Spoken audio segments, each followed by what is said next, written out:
Stop that. Stop that. Stop that. I hear him chat to the noise. Move too quick, can't stop for the talking. I hear him chat with the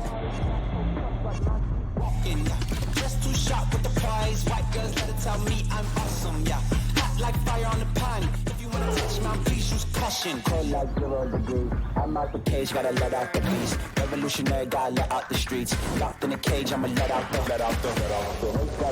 sheets. We came for one man, forget my peace. You take the west, I'll take on the east. I'ma put him in the cage, never let out the. I hear him chat to the noise. Move too quick, can't stop for the talking.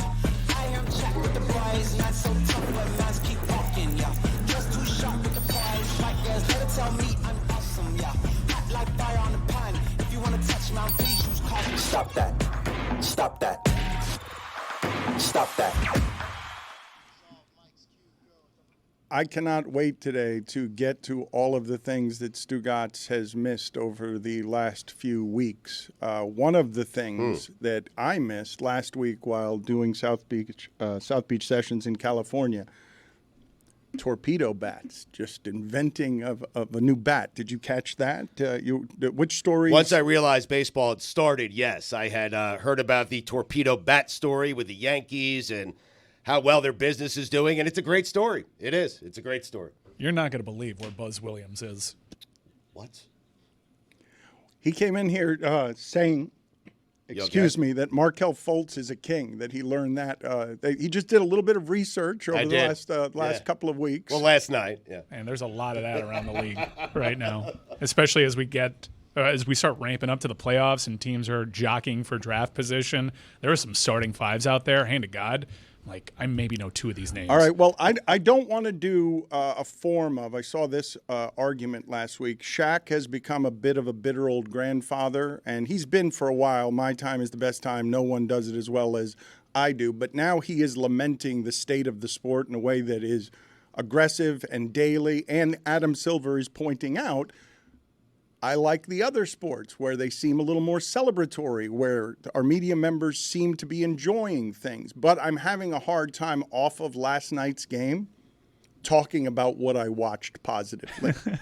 So I'm gonna decline to do that for a moment. I'm gonna ask your guys' help on how to frame last night's game, which was really amateur basketball. And at the end, that is choking. That's what choking looks like. Everything that happened to Houston at the end, they benefited from Duke choking, and then they choked at the very end. But before I do any of that, Nothing Personal's David Samson is joining us from the aforementioned NASDAQ floor to give us the latest updates 2 minutes and 42 seconds into what has been a calamitous economic time.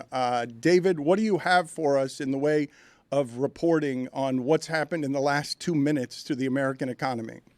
I am so excited right now. I can barely contain myself because the market is going up, up, up, up. Futures, everyone's saying, look, the tariffs, everything's okay. There could be a 90-day pause. China's only got a pair of twos? What kind of cockamamie comment is that?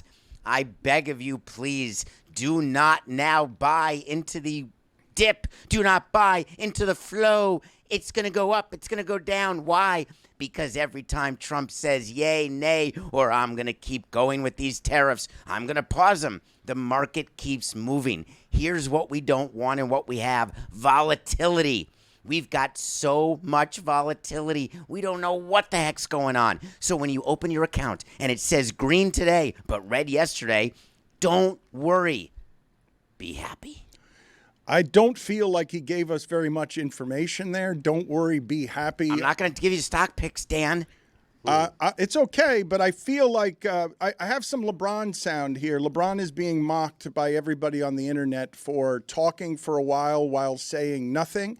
And I feel like that's what just happened in terms of an update from you, that it didn't have any real empirical information in it. It just had a lot of flash paper and jazz Well, he said hands. the futures are up, though. I mean, that's good information, I know, right? We're only 3 minutes in, but let's just listen to LeBron James saying nothing for 40 seconds. What I did not know or what I did not have, I didn't have enough accumulative hours put in on perfecting the process. Yep. I think that, my process was where it needed to be, or even if I even had enough time for my process to be where it needed to be. Right. And I was understanding and had the ability, as far as my capacity, to understand the process, to unlock the process, and then go after it, and just stay that course. This is the most relatable LeBron's ever been to me. I've done this so many times in my life. I have no idea what they just asked me. I'm just going to start saying words. Process. We're going to get there. Time But spent. Steve Nash was nodding like a bobblehead the entire time. What he's paid to do, Dano. Like he understood. Like he was fluent in the nothing that LeBron was speaking, or Steve Nash has just been hired to nod. Stugotz, Brad Marchand's on the Panthers now. Get out of here. Yeah, man, that happened. Wow. Have they won since? No. They've got we had an OT win. There was one. I mean, a lot of guys are out right now. No big games in March. There are some things locally that I did want to talk about. One of them, because I don't know what you guys talked about last week, but I'm pretty sure you didn't talk about the retirement of Armstead, the Dolphins, Teron Armstead, the left tackle of the Dolphins. And I wanted to ask you guys seriously. He retires at 33 at a time that Puka Nacua is saying, I'm going to try and get to 30 and retire at 30. I think he goes down as one of the best left tackles in the history of the Miami Dolphins, and these things happen so quietly with offensive linemen that nobody ends up caring. He was hurt a lot, but when he played, he made a difference. And when I ask you guys, Dolphin fans, best left tackles ever, Richmond Webb, people make an argument for him for the Hall of Fame. Laramie Tunsil was here briefly, but what's the list look like? Because the idea that someone could give their body to this cause in a way that this guy did, right? He physically fell apart. At the scouting combine, Stugotz, I think he had the fastest time ever for an offensive lineman in the 40-yard dash. He is an extraordinary athlete whose body, he was week to week every time he was playing because his body was falling apart, and you're surprised that chunks of his body didn't just end up on the field. So he quits at 33. But name all the left tackles that you guys were better than this person. And Pacelli? And no, I'm talking about with the Dolphins. There are plenty of left tackles in the league that are better. Talking Dolphin tackles. It is the John local Giesler. Yes. I mean, Jake Long was first overall pick, Yeah. but even he was a bit of a disappointment. A quick scan of the internet, I'd say Richmond Webb is atop that mountain. My larger point is a guy can give how many years to a cause and nobody cares, and do it well and have his career just swallowed by the general mediocrity of the Dolphins over that time. I think because of the injuries and the fact that he wasn't here a long time, that kind of see, Brandon Albert was actually a good player for the Miami Dolphins. He made a Pro Bowl at left tackle, but he was only here for like 2-3 seasons, and I think that Armstead is in that class. Like, oh yeah, he was good when he was around. The larger point that I'm making, though, is that excellence at that position is very often neglected, and you play hard, damage your body, and then leave, and nobody really cares, notices, celebrates. There is no pageantry involved with the ending of your excellence. It's just over. Unless you play every snap like Joe Thomas, because I feel like we celebrated that, but that was it. That's the only one we celebrate. But Joe Thomas was great the entire time and never missed a snap. That's what it takes. He was the best player on their team. How do you want us to celebrate Teron Armstead? Just out of do you build Statue, him something? Make a day after right. him, a parade? Like, what do we do to I want honor to him? answer the right way. Yeah. Just talking about him. Like just he retires mentioning it. He had a party, which I found interesting. You don't see that often. A big red carpet party. Mike McDaniel's hair is very curly now. Wow. So I saw that. I saw Drew Brees was there. Really? Oh, that's luminaries. nice. There were luminaries whose careers have been affected by Teron Armstead. Really one of the greats of the modern era. I've heard Omar Kelly say that the only people Tyreek Hill listens to and respects on the Dolphins is Armstead and Tua. Oh, good. So that's not a good sign. Well, that one of them's still there, though. We've lost one of them now that he'll listen to. Right. Yeah. I don't feel like us talking about him is doing enough for him. It's not enough. You know, you think us talking about him is some sort of tribute? No. And you're buying this Puka Nacua stuff? Get out of here. I mean, seriously, Dan. 29 coming off in his prime, coming off a great season. You're telling me that Puka Nacua at the age of 30 is going to turn down a $100 million contract to retire? Don't buy it. He's not 29. He's 23. No, but when he's 29, he'll still be in his prime. He'll have a great season. Someone will offer that man I'm with $100 you. million, Awesome. and he will not retire from the NFL. I want to retire at 30 is something a 23-year-old says. It's also a wide receiver in the NFL. Usually at 30, everything falls off. Like, for example, Cooper Kupp, who's one of the greats in Rams history, he just turned 31. Puka's got several years to fall off. I don't know if you guys have noticed this about the Rams, but it does seem to me, and this one's not empirical, it's just optical, so I may have this wrong. It seems like football is physically harder for their wide receivers than it is for all the other wide receivers who play in that sport. When I watch the way that he and Cooper Kupp play on all downs and the way they block everything, it really seems like their bodies are getting ravaged a little bit faster than everyone else's bodies at that position. That's a pretty good take. They do ask more of their wide receivers downfield blocking. They put a real emphasis on that in the scouting process. Someone should look into why everyone hates playing there and why every season there's someone threatening to retire instead of continuing to play for the Rams or coach the Rams or whatever. Oh, they're all full of just all trying to get more money. That's what it is. I mean, Aaron Donald was legit. Although he did draw it out like for a couple seasons. He did, yes. Let's go back to David Samson on the floor of the NASDAQ to find out what other information is happening, because he was very excited in a way that I didn't think it warranted excitement. We are now 11 minutes into this free fall. What's happening now, David? Oh, there is a lot of activity. If you can see behind me, people are running around like they're betting pork futures. This is all about Mortimer and Lewis figuring out how to get the Duke. And the way to get the Duke is when you see what's happening with your portfolio, when you have an opportunity to get actually back into a position that you panic sold. Don't do it today because it's going to go up, because what you're going to see out of both the Treasury, you're going to see some indication about inflation. You're going to see the possibility of lowered interest rates. You're going to see a lot of excitement meant to boost the market because of what's happened the last few days has made staunch Republicans and people who are in favor of Trump's tariffs say, oh, maybe I'm not because now I'm poor. So what they've got to do is put some wealth back into the 401k, but all of it is such to say it's a process. Does anyone here get the Mortimer and Lewis reference? He made it last week with somebody, and the people started making fun of him because they thought he was talking about Lewis and Clark, and it wasn't quite that dated a reference. But when he talks about Mortimer and Lewis, you guys know who he's talking about? I know you do, Roy. Do the rest of you know what he's talking about? He spoke for 10 seconds on the front end. I didn't understand what was happening. Okay. But I was hypnotized by the shirt. Yeah. This is one day that I'm hoping that the stock market tanks just so David can lose his shirt, literally. Yep. I was told I had to wear this shirt today. I was told I look like a car rental salesman. Nothing wrong with that, with my nice Nothing Personal polo. But apparently, our sponsors and loved ones said, no more, you've got to wear the nicer shirt. And so here I am. Where's the nicer shirt? That's a nice one.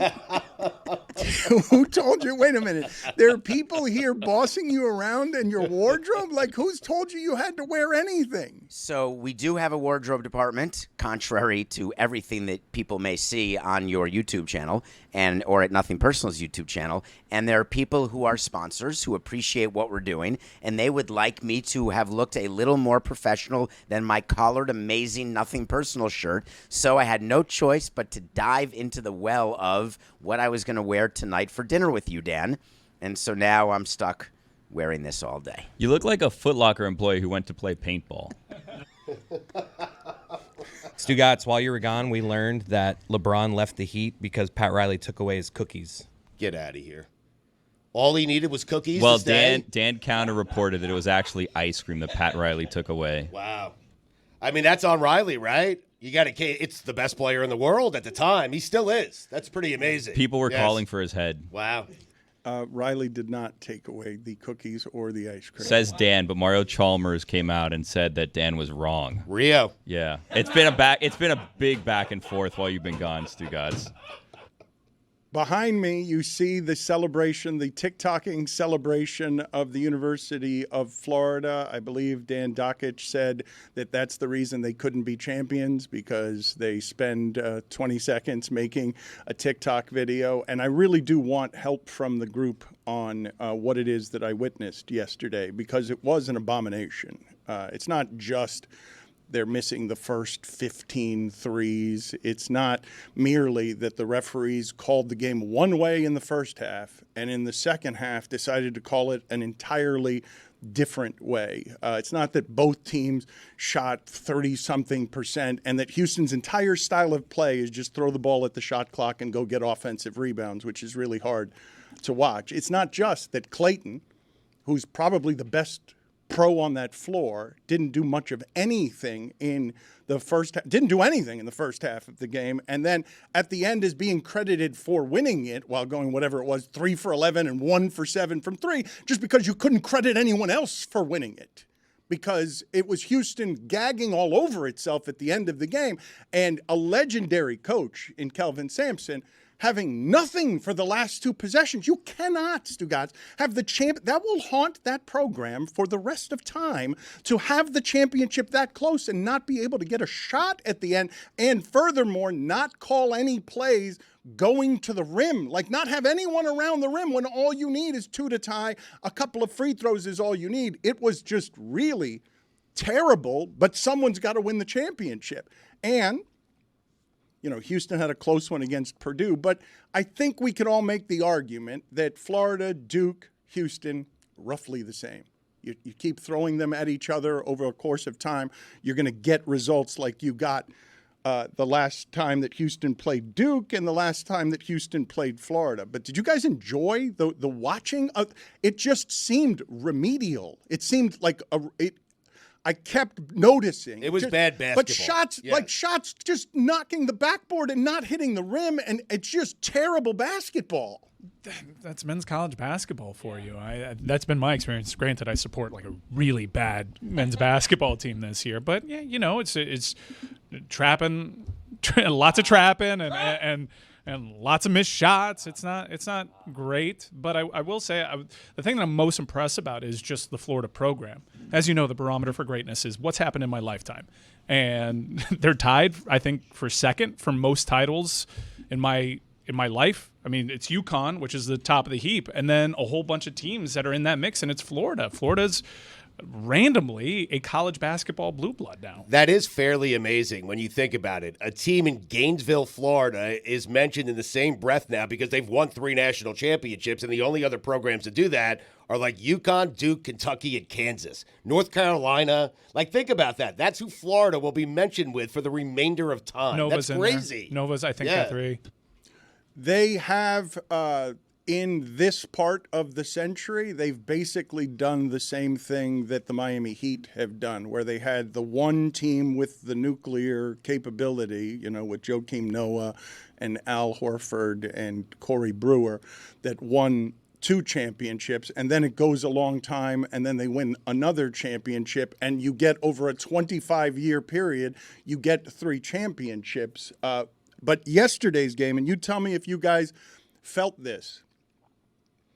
The first thing that I thought about last night was this is the wrong game, but we've already had the best thing that's going to happen in this tournament, which is Duke loses that way. Nothing is going to make the sporting public happier than watching Duke lose that way, leading by 6 with 35 seconds left and somehow not getting to the game that we all wanted to see.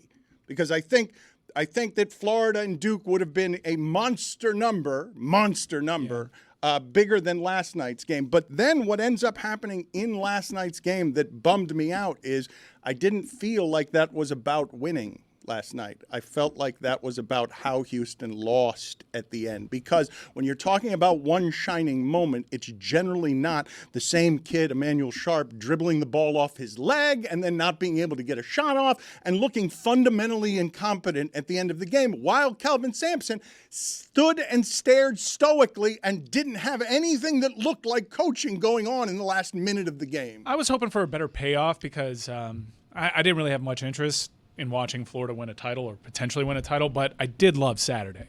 I thought Saturday's Final Four was a great day of sports. Yes. And one that sport in particular really needed. Final Fours, they're kind of a mixed bag. And you had back-to-back really captivating games, teams that had win probabilities in the 90 percentile, would find a way to blow it. I thought Saturday was a really great day for the sport. I really wish that they followed it up with a captivating championship on the women's side too. I was hoping that they followed their Final Four with a really dramatic. You saw South Carolina go down, but that game was terrible. The championship games did not deliver this year. You think Dan Dockich will change his stance on TikTok now and be like, you know what? I was wrong. No. Teams can do TikTok he seems dances. like someone who's malleable and open-minded. It depends on who buys it. I don't know what you guys are doing here. You had 2 1 seeds in a 2-point game. I mean, that's what you got. I mean, that's what you won out of the finals. You've heard me say before that because you have a close game doesn't mean that you had a good game. You just had stakes at the end. But we feel like the best team won, yeah? We had a Final Four that featured 4 1 seeds. Well, I'll tell you that while watching that game, you say, do I feel like the best team won? And yes, based on what I thought before the game, even though Florida was just a 1-point favorite in the game. But having seen the game, they didn't deserve to win that game. I didn't see proof yesterday that team was better than Houston. They beat Houston. Houston fell apart at the end, but Houston led that entire game. And when the referees allowed them to play, Houston led by double digits. And then all of a sudden they started officiating the game totally different. The second half did not allow for the same physicality. When they allowed Houston to be physical, Houston was drowning. Look, Florida's got the best offense in the sport. They had 25 points at the half. They've got the best offense in the sport. I expect them to get into the 80s every time they play. But those were 2 of the top 6 defensive teams in college basketball this entire season. And you know what I always say, Dan? Defense wins championships. I mean, I don't know what you wanted. You had a 2-point game. It's Florida. I wanted good Houston. basketball. It's the game, police. Whoop, whoop. Not a good game. Jesus. Not a good game. You're admitting yourself that all these teams were close. We're splitting hairs in a 1-game sample. Sometimes the games turn into rock fights. I mean, it's not uncommon for a championship final to be ugly. I will tell you what it is that disappointed me at the end. Even though we are now paying the players and we're distorting the sport, even though Mike says that he enjoyed the Final Four games, I didn't think it was enough to save the entirety of a bad tournament when you get chalk at the end and very few upsets, and then the last game is a real atrocity that is something with stakes and feels dramatic, but the punctuation of, I felt worse for Emmanuel Sharp than I felt good for anybody on the court. I felt terrible for a kid because the shining moment that I will have from that final is he blew the game in the last 35 seconds because they had 2 possessions in a game that Florida rarely led. Florida had so many chances in that game to take the lead and then didn't. And it's just Houston kept screwing up. And then in the last minute of the game, that wasn't about defense, Stugotz. It wasn't. It was about one guy making bad decisions and there being nothing in the way of a play call or coaching that made it seem like Houston knew what to do in the last 45 seconds of a game in a panic situation. It's still going to be remembered as Walter Clayton's tournament, I think. I would have liked a better final for him, but when I think back on the tournament, and it wasn't that great of a tournament, but you had the Texas Tech, you had Clayton have the best moments, I think, in that tournament, and I would have loved to have seen him cap it off with a performance in a championship game where you can just point and say that was that kid's time. He had a nice second half. I mean, he did. Not really. He made some plays in the second half. He's a hero forever. Stugotz, he averaged 25 points a game in the tournament. And in this game, what was he? Was it 1 for 7 from 3 and 3 for 11 for the game? He made some free throws. 3 of 10. He made some plays, but yes, he wasn't as bad. Look, I don't want to keep doing this because it makes me the asshole. It does. I'm watching a game and I'm bothered by how bad the basketball is, and that's not the way that you should be celebrating a championship. It's the wrong way to celebrate the end of a season. I know it as it comes out of my mouth. I'll join you on your side of the fence come NBA postseason time. Let's go back to David Samson on the floor of the NASDAQ and find out what's happened 23 minutes into what is a turbulent American and global economy. We are... David? Yeah, I'm right here. We're about 7 minutes from the open, and what you are trying to look for right now is whether or not we'll get any indication of will tariffs be paused? Will China actually not just impose extra tariffs and not stand down to what the U.S. is doing? Will they actually double down with their pair of twos, which is what they say the United States has? Will they double down and stop and hurt the Hollywood industry? Will they hurt the automotive industry? What will they do to make things worse that could drive the exciting futures that are up that in reality will go down? Reality starts in about 6 minutes because futures are not the conversation once the market actually opens. The bell will ring at 9:30 a.m. Eastern Time. I'm glad you said that because I think some in our audience, perhaps even some on our show, are learning that right now. I'm telling you right now that I thought it had opened at 9. You don't say. I just said that to Really? Round number. I was of the opinion. Dan's like, we're 2 minutes and 40-something seconds into this. Put it on the poll at LeBatard Show. Did you know that the NASDAQ opened at 9:30 and It's not the 9? stock market. It's a stock market. The NASDAQ. NASDAQ, the tech stocks. Did you know that the stock market opened at 9:30 and not 9 a.m.? It seems like an awkward time to start. Why does it start at 9:30? Why wouldn't you start at either 9 or 10 or 8 for that matter? You're gonna do you're gonna have your Gators, Cougars takes now for the stock market start time? It just seems like I had no idea that the stock market opened at 9:30 a.m. The rest of you all knew this. I'm the only one who's ignorant here. They do a shadow show for 30 minutes. At 9 o'clock. Yes, at 9 o'clock, called leading the up to Dow. 9:30, Just and they ring audio. the bell. Yeah. What is it called, Billy? The Dow. Thank you. Yep.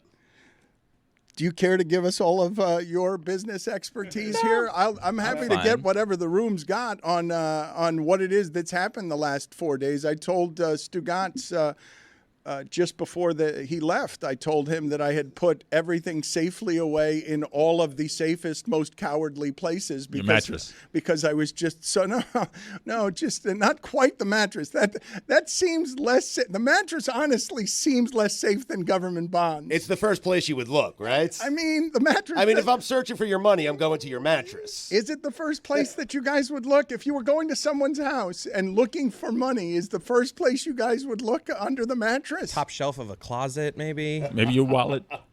In a jar. Underwear, sock drawer. Wherever Mrs. Mueller keeps a peanut butter. Where would you go looking? Billy, where would you be hiding money if you were hiding money in your house? Do I have a safe? That would be a good place to do it, but no, I'm not allowing a safe. You don't have a safe. Then That's a giveaway, though.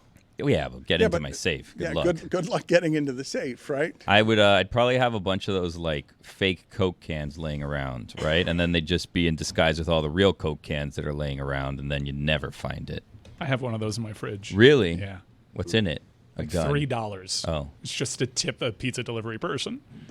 Why do you need to refrigerate money? I just like it. It was a good gag gift, and we're not ready to say goodbye to it. You never know when you need a buck. Thank you for bringing that up because I wanted to ask you guys something. There is a real mystery that I could not figure out while I was in Los Angeles, okay? I got an Airbnb in the hills, and every day, I came out, and for some reason, in the backyard, in the bushes, in the pool, on the floor, a single dollar. Every day that I was out there, a dollar would fall from somewhere and end up in the yard. So much so that when somebody came back, like the gardeners came back, and there was in a jacuzzi, there was a dollar that had been left there. And I kept my eye on the person that was gardening there, and he went in and he got the dollar, and he took it and he put it in his pocket. What do you guys imagine was happening? I couldn't figure out. My guess was that somebody had a bachelor party somewhere and threw 100 singles in the air, and somewhere And they landed in your Airbnb? Every day, 4 days. Please feel free to have a better theory than that. I know that the theme of today is for me to throw something out and you guys to say how wrong I am and to critique it. But if you have a better theory than mine, please present it now, because I couldn't come up with a better theory for how it is that every single day there was a different dollar that was falling from somewhere, and there was no rhyme or reason to where it is that it was falling. And so I didn't have any backstory. I was expecting one of the dollars to have some blood on it. Well, it'd be a weird bachelor Was it party. the same but dollar? Like, once the gardener stole your dollar, did you not the report same him? dollar. Two? I like your theory of there being a bachelor party in the hills and the wind just carrying some of these single dollars to varying homes below. Were there homes on a hill like above yours? Yeah, there were many. Mansions? homes. Money trees. I mean, it was the hills. Come on. It was- You weren't on the highest hill, huh? I was not on the Wow. highest hill. I was Oof. down. I was Uh-oh. down below where Status. Someone's getting a call. a receptacle for the dollars. I was down very low. I was infuriated by how low I was in the hills. But you were getting free money that was falling down from the. Not enough. It's trickle-down economics. Yeah. No better theories. No a suitcase of cash somewhere. I couldn't figure it out. I was also Valerie with you. That was a great. I mean, that'd be a great joke. Just have, every morning, have one attached, just one attached to a fishing line. Yeah, was it by the pool? They were all just $single bills, right? What's your Yes. tipping point? Is it Maybe 20? it was a trap to get you to fall in the pool, like a prank. Was Ashton around? Oh, let's see how much money we can get Dan to walk into the pool for. Because you're at And he that pulls level it of back. celebrity that, the impractical jokers may have a go. Well, they've fallen on hard times. Well, one of them in particular. Two of them. put it on the poll at LeBatard Show. Have the impractical jokers fallen on hard times? Of their own doing. I feel like everyone right now is falling on hard times because of what is happening with the NASDAQ. Oh, God. And we're open. Mix in an SMP. And as I'm in the airport, I will tell you this. You've heard me say this before because I don't think there is a bigger issue that actually ends up dividing us more than the fact that day-to-day people are unhappy about the fact that they cannot afford things, and things are harder and harder to afford. I cannot get used to going to the airport, which I know is overpriced in every way, and paying $7 for a bottle of water. Like, it's just, it doesn't register as anything in the realm of sane, even if I could pay for that bottle with the dollars I collected from my backyard in California.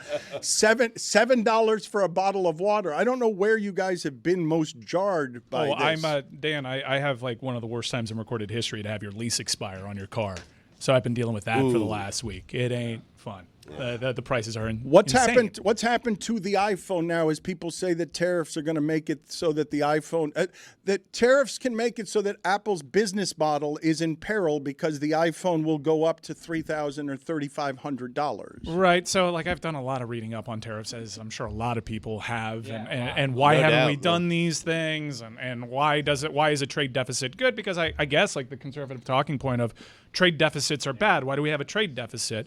Last month, the trade deficit was at $122 billion. Now, there are some soft comforts of American life, like your iPhone being at a reasonable price. In 2018, there was an article written, why is the iPhone produced in China? Because if it was produced in America, it'd cost you $80,000.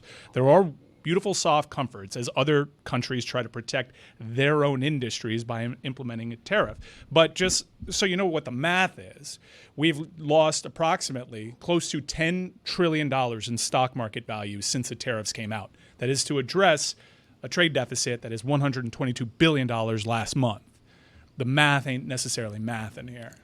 David Samson, nothing personal. You are our business expert. What is going to happen, for example, to the price of iPhones? And when Mike Ryan talks about a car lease expiring, I am reading a lot of reports that cars will go up as much as $15,000 if we keep going the way that we're going. Yes, buy it. No, buy it. It's up. Apple. No, get it now. It's going to keep going. Hurry up. 10 shares, please. Sorry, are we on? Yes. Oh, the market is moving. It's moving fast. We are up over 1,700 points. Wait a minute. 1,200 points. Wait a minute. 1,100. Oh, God. Sell. Sell the Apple. Sell it. 10 shares. Sell it. Got it. Do you see how crazy that is to be a day trader? Let's talk about the tariffs. Let's talk about what it means for your iPhone. Here's why people are saying it. Because what companies do when their cost of goods goes up, that means the cost to the consumer goes up. It is not about getting manufacturing jobs back into the U.S. or doing iPhone production or shoe production or all of these things in factories in the U.S., because that's maybe 5, 10, 15, never years from now. What it's about is figuring out how a company is willing to either cut its profit or increase its prices to the point where people will still buy the goods. Mike Ryan's a great example. What is the price at which you will no longer buy the iPhone 17? Is it a $100 increase, a $200 increase? What is the point at which you won't lease another car? My guess is the elasticity of demand for cars and iPhones is a little different than what Trump thinks, and that's why we're going to head into a recession-like environment where people are going to make choices not to buy. Wait to see. Would you be willing to say that if Apple is in any kind of economic trouble, then so is America? No. It is impossible to correlate one company. People would have said the same thing about Kodak or about Blockbuster once upon a time. I don't give Apple that power. I don't give Tesla that power. I don't give Bitcoin. I don't give Trump. I don't give anybody that power. The world keeps spinning. The power is in the people. It's in your disposable income. It's in your wallet. It's in your choices. It's in your hand. David, forgive me because you know far more than I do about this, but Kodak and Blockbuster are not Apple. Never were Apple. So when you're saying Apple, you're talking about the technology that they have and the addiction that we all have to using their products. If Apple disappeared tomorrow, we would all get Androids. We'd all get Google phones. We would find a way to change. It's all the people who are addicted to BlackBerries and RIM technology. Please don't be surprised at what the human condition is. Yes, I'm addicted, and I mean addicted. But guess what? I would lose this addiction. It's like the end of EdTV. When the show's off the air, life goes on. I don't think I could ever do Android. Never say never. Pay $100,000 to not deal with the green text. I've been there, man. It's not fun. Let me try this another way, David, because, again, I am ignorant here, but in talking to bankers and professionals and experts about what is the safest stuff to do that has the least adventure in it, when they talk about the best stocks, the Coca-Colas, the Apples, the Googles, the Netflix, they were talking about like 6 or 7 companies that if they tanked, they were saying then everything has tanked. That there are 6 or 7 companies in America that if all of them end up in the toilet, then we're all in trouble.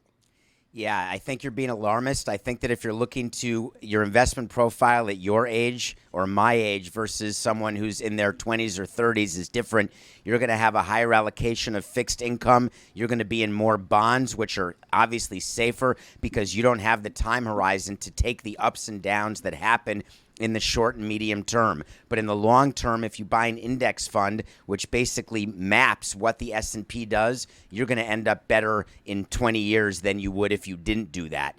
So, Dan, I would just tell you, you shouldn't be looking at though it's doomsday, it's the end of the world. It just is a self-perpetuating way that leads to depression and angst and anxiety. Instead, why don't you embrace the reality of where we are in the life that you have? This episode of the Dan Le Batard Show with Stugotz is sponsored by DraftKings. DraftKings, the crown is yours. Mike Ryan, for a long time now, has been our expert on noticing when people who are in front of cameras are dyeing their hair or getting fake teeth or doing an assortment of things that are beauty-related that he likes to point out, not judgmentally, just passing along the information. Have you done anything with John Mulaney?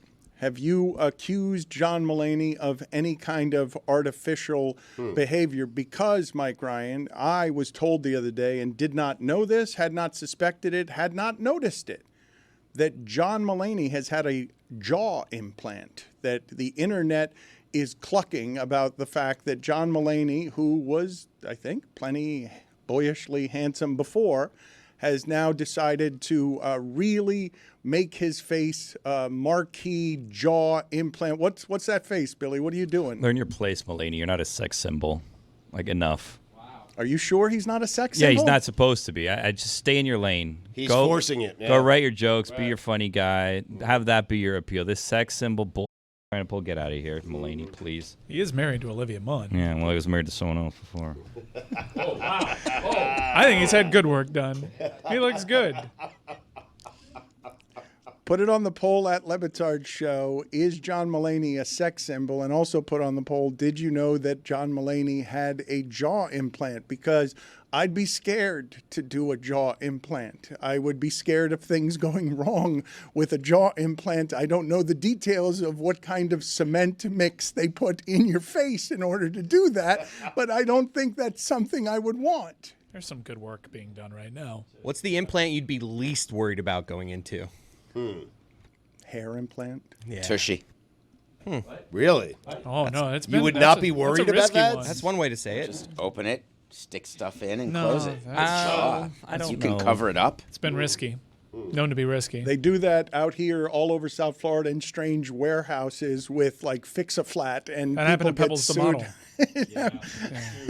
Who was someone we got on the show before. Wasn't she the surgeon?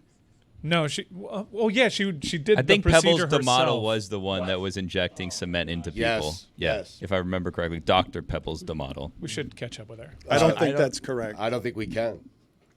Please look it up. Please find. I don't think Pebbles the model was performing surgeries. I think that Pebbles the Oh, no, model. I think she was. Nope. I think Pebbles the model had a terrible Oh, accident. good news. Conviction overturned and buttocks injection death.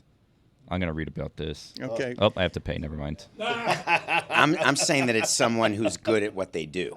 A backyard anything Right. is not good. Barbecues are good. No, unless you know how to barbecue. Whose jaw? If you could have anyone's jaw throughout the course of history, Bill whose Cowers. Yep. That was my answer. You stole my answer. Yeah, we're not going to beat that. Christopher Reeve, Really? he had a good jaw. Great jaw. It's a good draw. You're right. Don Shula had a good jaw. Does Jay Leno go from good jaw to too much jaw? Yeah, too much jaw. Cartoonish. Yeah. How do you know that he got a new jaw? Do you see scars? I Or There's you a clear just difference. recklessly The width. Because Mike said so. look at We the have the before. before Look and at the after right before here. and after photo. That's not a natural thing that happens there. Well, there are I get the IG targeted ads The width of it. about the jaw strengtheners. There's no don't get those? there's no disputing that he looks more like a sex symbol in the jaw. in Like the- working out your jaw? You guys aren't on that algo? No. It's When do you turn different 40? tan. I think 2 that years? you should not accuse him of that. I believe it's known as fact. I don't believe it's something that is just whispered and rumored. Do you think he got work done, or he just got one of those like those balls that you put in your mouth? What? And you chew on them. Nah, come on, get your minds out of the gutter. It looks like a little A ball gag? No, not a ball gag. Bag. It does kind of look like one with a hole in the middle. You haven't had these IG ads? Oh, you're not fat. You just have a cortisol issue. Let me put up on the That's my screen algo. Jay Leno, where he was seen most recently. The last time we checked in with Jay Leno, he had fallen down a hill in a way that made him purple and swollen. Now let's check in on Jay Leno, who is just evidently riding through the streets of California in a very slow-moving tank. There were people videotaping him, and he was apparently just looking for a parking spot in a very slow-moving tank. It has to be a little bit jarring to be on a normal civilian street, see a tank coming toward you, and then seeing only Jay Leno's head popping out of the tank because he's going 14 miles an hour on a street not meant for that isn't necessarily for tanks. He was always famous for his car collections, and I think as he's gotten older, he wants to drive them. Like, why just look at them? Yeah, I love that he's driving that. yeah. It's hard to find parking. That though. doesn't seem like it would be street legal. Put it on the poll at LeBatard Show. You're going to give that thing a ticket? Is a tank street legal? How great would it be if he comes out from like the sushi place that he's in? It's Got just a parking ticket. just- Under the gun. There's just a parking ticket that's stuck the windshield. stuck to the gun. Am I being irresponsible here in wondering out loud and irresponsibly whether or not Mulaney has had a jaw implant? Because it seems fairly obvious. I don't think this is a matter of opinion or conjecture. I think this is a fact. This is not his face filling out. It's not as obvious as the Matt Rife thing, where he definitely had a jaw redone. I mean, the side by side, he could be doing jaw exercises. It is a thing. No, come on. And he also could be playing with the photos. You know what you can do on your photos? You can make your jaw squat. That's a good He's on explanation. live television. It could, photos can be doctored that way at I'll this back point. Dan up here. I has a show. I've looked at John Mulaney lately. I'm like, this guy's had a glow up lately. He looks more and more handsome than The he used to dimples be. stay the same, though. I don't know if that I would mean, be his skin is effective. super smooth. Like there's something going on there, but I don't think it's bad work, nor do I think it's too much. His chin in the before is not that small, so it looks like he just maybe got punched in the face, maybe a little swollen. That's it. He got punched in the face. Guys, look up for me, please. The villain from Tango and Cash, and his entire jaw. What a jaw! Jack Palance? No, not No, Jack. the other one. No, wait till they find Yes. the villain from Tango and Cash, who, spoiler alert, gets electrocuted when Sylvester Stallone runs away from him on a wet night through some electrical wires. Mike, he's like Jack Palance's, first soldier. He's like second in charge. His you know? muscle, Yeah. his muscle, yeah. So Pebbles the model did not perform the surgeries. Pebbles the model was like a middle person who then connected some of these models to the person performing the surgery. A broker. A broker of sorts, yes. Pebbles also, for those who are unaware, according to this article, was known as, quote, the girl who got booty, and she claimed that she's, quote, got more booty than Kardashian. And She then did. that's how people would go and find Pebbles, and then Pebbles went and introduced people, and then that person injected silicone, and then in this case, there was respiratory failure as a result of what was injected. And Pebbles was viewed as like an accomplice because this person gave Pebbles $200, which has been disputed. Hers wasn't the fix-a-flat situation. No, that which was a is- different one. Yeah, that was a And then, different- if you remember, we had David Ovaya of the Herald come on and tell us about certain, and we're going to get dicey here with language, certain penal surgeries that were happening in warehouses as well that had something to do, I believe, with toothpicks or something, and then that went awry as well. So I would just advise people, I'm not here to give medical advice, but I would go to a medical professional if you're seeking enhancements of some kind. And if it's in a warehouse or a van or, wherever it may be, don't do that. And I have since seen more photos of John Mulaney beyond just the side-by-side that we have here. And, yeah, there's something going on with that jaw. That's not just, working it out. That is some bone structure that has changed. The ears are still his, though, right? No ear job there. I don't think the ears, something might be going on with the hair, too. Yeah, his hair's different. His hair's different. Yeah, I think he just touched it up to give it more volume. Kind of like a CM Extensions, Punk maybe. situation. Put it on the poll, please, at LeBatard Show. Does South Florida lead America in butt implants? And the guy you were talking about from Tango and Cash is Robert Zadar. And Yep. yeah, that's a big jaw. He plays the same role in every movie. Yeah. What else could he play? I don't Yeah, think he does. I don't think he's had a lot of roles. I think this, That role. But I don't believe that he has parlayed this into great acting fortune and fame. You guys ever see someone on the way home from a butt implant? I've seen it at the gas station. So, like, they're always, like, in a van, and they take out, like, the seats, and they have to lay on their stomach. They can't sit down. So what you see is, like, you'll see, like, a van door is open, and then you'll see someone that's just, like, laying somewhat elevated on their stomach, almost like a dangling spider. Because, yeah, their butt can't touch anything after the butt surgery, so they have to lay down flat, but there's not cars that you can lay down flat on your stomach. So, you have to resolver, as they say here. So you take out the seats in a minivan and you lay things out, and the person's laying on their belly. Can you guys find for me, please, a video that I saw the other day of physics that I did not know was possible? There's a cyclist that ends up catching a bunch of other pedaling cyclists because of the physics of if you lay flat on your stomach on a bicycle, you will move faster than people who are pedaling if you're going downhill. You guys will find this. It'll be easy to find. You'll also die. There is that risk. There is that risk. The speed, the video I saw, the person sped past the motorcycle. That's the pace thing. Sped right past everybody who was pedaling and the vehicle that had a motor because of the aerodynamics of just going down a mountain the way Superman would on a bicycle. Closing this loop, Robert Zadar has parlayed his big-ass jaw to 124 credits. Apologize, Dano.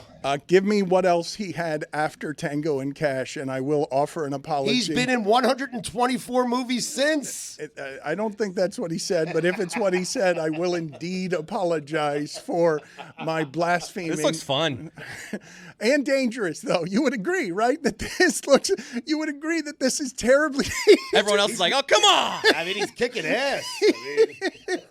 all those people are pedaling, and it is what you say is correct, Stugotz. That is a good way to die, and he will also need a jaw implant if he lands the way that he might if he hits just even a rock or a pebble of some sort. He ain't worried about stopping. Nor will he be able to in any meaningful way. On your left. It's catching the lead scooter right now. How do you feel if you're one of those cyclists working as hard as you were to pedal and this guy just speeds past you because he's figured out the physics of The motorcycle guy. This guy's an engine. He He's an engine. Lucy Rodine is going to join us here in a moment to talk about college basketball and March Madness that concludes last night. Billy, what information can we give the people about the thing that we did last night? For a couple of listeners, it was fun to be able to watch an otherwise terrible game that wasn't very interesting until the last 5 minutes with some people who, one person who won the March Madness tournament and someone else he brought along because he felt like he'd been wronged. I mean, we could tell him anything we want. We had our, our prize, one of our 2-part prizes here. Will come down and, join us in studio one day, kind of check things out, meet us in person. But last night we watched the championship game with Will. Mike joined. Jess joined. Amin joined. Samson was there. Dan was there. We had a special guest who popped in at one point in time that David brought along, which was a treat for all of us. Dan Ugla made an appearance out of Wow. nowhere. Wow. Trying to cue our I wish I video was there. department that has a photo of this. Is he smoking a heater? No. Surprisingly, no. But boy, did we talk about Tarpon Bend. Automatic Slims and Tarpon Bend. He dominated those yeah. in the 2000s. It was a surprise. We weren't expecting Dan. He seemed very confused by the entire thing. He's like, what's going on here? Are we on somewhere? We're like, no, Dan, we're just kind of hanging out here watching the game. Look at those teeth. Oh, yeah, man. He was looking great. He was glowing. It had to be confusing to him being invited to watch college basketball with us and David Samson. What's going on with Dan in this photo? So he texted me after. Dan's going on. And he said, what exactly was that? Because I had just texted and said, hey, can you hurry up and click this link and come on to reward one of our listeners who participated in this great tournament. And then when he gets off the call, he texts, he's like, tell me what that was again? Like, is that public? And I thought that was a legitimate question because I forgot to say whether that was going to be aired. And I told him no. And here we are the next day. And now it's Well, on not the air. airing. It's just, Well, but you put his picture up. Well, sorry, Dan. So now I'm going to have to text him again and say your teeth were on the air. They're good teeth. Great jaw. Great teeth, yeah. Great teeth. Too good. The best that a long-term deal can buy. Too good. Yeah, he's Whoa. right. He's Whoa, right. what's They that are. supposed to mean? He's right. You got to buy those teeth. Something's going on there. While we're talking tournament, I want to finally update the final update of our Toasted Bracket Challenge. Tony won the DK Challenge. Wow. He barely beat out Jess. Tony had Florida winning. It's our Toasted Bracket Challenge, sponsored by Jimmy John's. They're finally here, and they're hot. Try the new toasted sandwich at Jimmy John's. Order one today. What were your thoughts, the room's thoughts on the game? Because I opened by saying that I wasn't going to do what I ended up doing, which is instead of celebrating a champion, I was jaw-droppingly alarmed by the first 15 three-pointers in that game. It's not just that they were all missed, Stugotz. It's that it felt like all of them were going to hit the shot clock. Right. Like it was just people shooting from a distance and not getting anywhere near the rim. But Florida is your champion today, and I don't know, right? They finished the season in their conference tournament, which they won. They finished the season going 5-1 against Auburn, Alabama, and Tennessee, and then win the 6 straight that they have to win. And I think all of us watching were saying Florida and Duke look like the most talented teams out there, look like they have the most pros. Well, that's the matchup everyone wanted to see in the finals. Right. And so, but Houston gives you the thing, though. Houston gives you the best thing in that tournament. There was nothing better, nothing, than Duke losing that way. You will find nothing in that tournament that the casual sports fan and the diehard college basketball fan will enjoy more than Duke being denied its first possible championship in more than a decade with a team that we all know to have been better than any since maybe the one that had Zion Williamson and Corey Maggette on it. Or though, wait a minute, I think Maggette was way before Zion Williamson. It was Zion Williamson, it was Reddish, and it was Cam Redding, right? They weren't even the top-ranked team Cam in the Reddish. tournament. Yes. So I don't know what you mean. We'll say for a tournament that sometimes gives us random results and sometimes really random Final Fours, the last few years here, there's been very little doubt that the best team in the nation has won. Florida was the best team in the best conference all season long. You touted their postseason success within that conference, and then they go into a Final Four with all 1 seeds. This isn't the random Miami FAU Final Four. They go in there and they take care of business. And yeah, while the final was ugly, again, they took out a number 1 seed, leaving little doubt that in one of the toughest conferences, arguably ever, in the history of college basketball, they were the top team there and the cream of the crop. Zion Williamson played in 2019. Corey Maggette played in 1998, I believe. Yeah, that's a bad mistake by me. And I think I remember that Zion Williamson was the 3rd biggest high school recruit on that team with Reddish and R.J. Barrett, and I think I made him Redding and Reddish. But once a Dookie, always a Dookie, you know? So you weren't wrong. I was pretty wrong. All around pretty wrong. We lifted you up. Yeah. We got a 2-point game in the national championship. I don't know what anyone's complaining about. If it's an ugly game, you at least want it to be a close, captivating game. And I don't know. I fell asleep, but I heard it was good. If there's a team that would love to play a basketball game without an actual basketball, it's Houston. I'm serious. Put that on the poll at LeBatard Show. Would Houston prefer to play basketball without using an actual basketball? They did for the last 10 seconds.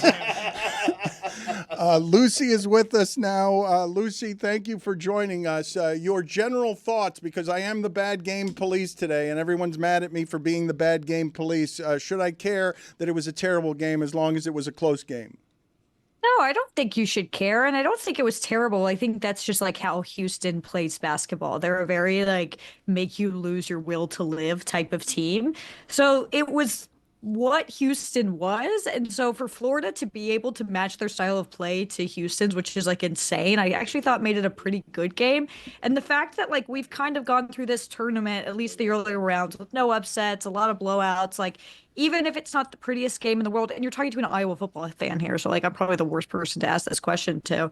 It's yay, we finally got a close game. So I don't know why you're complaining. Are you with Mike on the idea that there is no refuting that Florida was best all or most of the season? I agree with that 98%. I do think you can make that argument for Duke as well. But I think what plays into that the most is the fact that they were in the SEC, which got, 9 teams in the tournament? More than that? I don't know. The SEC was far away the best conference. You can make the conversation that it was the best conference ever in history this year with how good they were with Auburn, Florida, Tennessee, Alabama. Those are insanely good teams. So I'm fine with that because Florida went through a gauntlet. You win the SEC tournament. You then go and 6 straight in the NCAA tournament. Incredibly impressive from Florida. What is it that would have brought you to 100% agreement? You said you 98% agree. I've been thinking about this nonstop. When you say that about someone, what was the piece of information that would have brought you to a hundo? What is your shirt? What do you mean, what is my shirt? It's a great question. What is that shirt? Where did you get that shirt from? I got it from Robert Graham. Can you stand up? I'd like to see the rest of it. Really? Yeah, that's a crazy shirt. Dan's in charge here. It's Dan Flashes. It's I think you should leave. It is. I think we can all agree that shirt is indeed grim. Yeah. That's a crazy shirt. Okay, sorry. What was your question? I just want to know what it is when people say I 98% agree with you. Because I think then you talked and you were 100% in agreement, but you were scared to say it.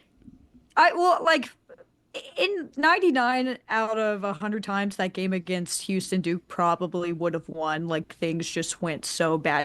Crazy at the end that it was one of those games where I had to rewind because I was so confused how any of that happened. And I think that you could make the argument with how Duke was playing in the tournament that they were the best team in the country, with the fact that Florida had done they obviously got there, but they were doing it closely. Duke was blowing everyone out. So I'm curious how that game would have played out had it been Duke and not Houston, because I think Duke could have beat Florida. And so, but that's just not how the tournament works. You do what Duke did against Houston and you don't deserve to play in the national championship. Stugotz thinks that Cooper Flagg is overrated. Well, he is. I don't think Cooper Flagg is a nice player. Cooper Flagg is a good college basketball player. But teams tanking their NBA season to get Cooper Flag because they think he's going to fix their NBA organization, get out of here. That guy is not good enough. I am not impressed with Cooper Flag, not from an NBA standpoint. From a college standpoint, he's fine. He's one of the best players in the country. NBA, for me, his game does not translate. He's the consensus number one pick. I don't You care. have body concerns? I mean, number one picks have gone wrong before, Dan, and they'll go wrong again. I mean, I would say if you look over the course of time, that more number one picks haven't worked out than have worked out. How about that? Do you have him as Leitner? I have him slightly better than Leitner. Yeah. He's going to be a really good pro. I don't know. I don't think so. Lucy, your thoughts here? That's a crazy hot take. That's a hot, hot, hot take. Do you know what else is hot, hot, hot? Jimmy John's new toasted sandwich. Off-roading is sponsored by Jimmy John's. They're finally here and they're hot. Try new toasted sandwiches at Jimmy John's. Order one today.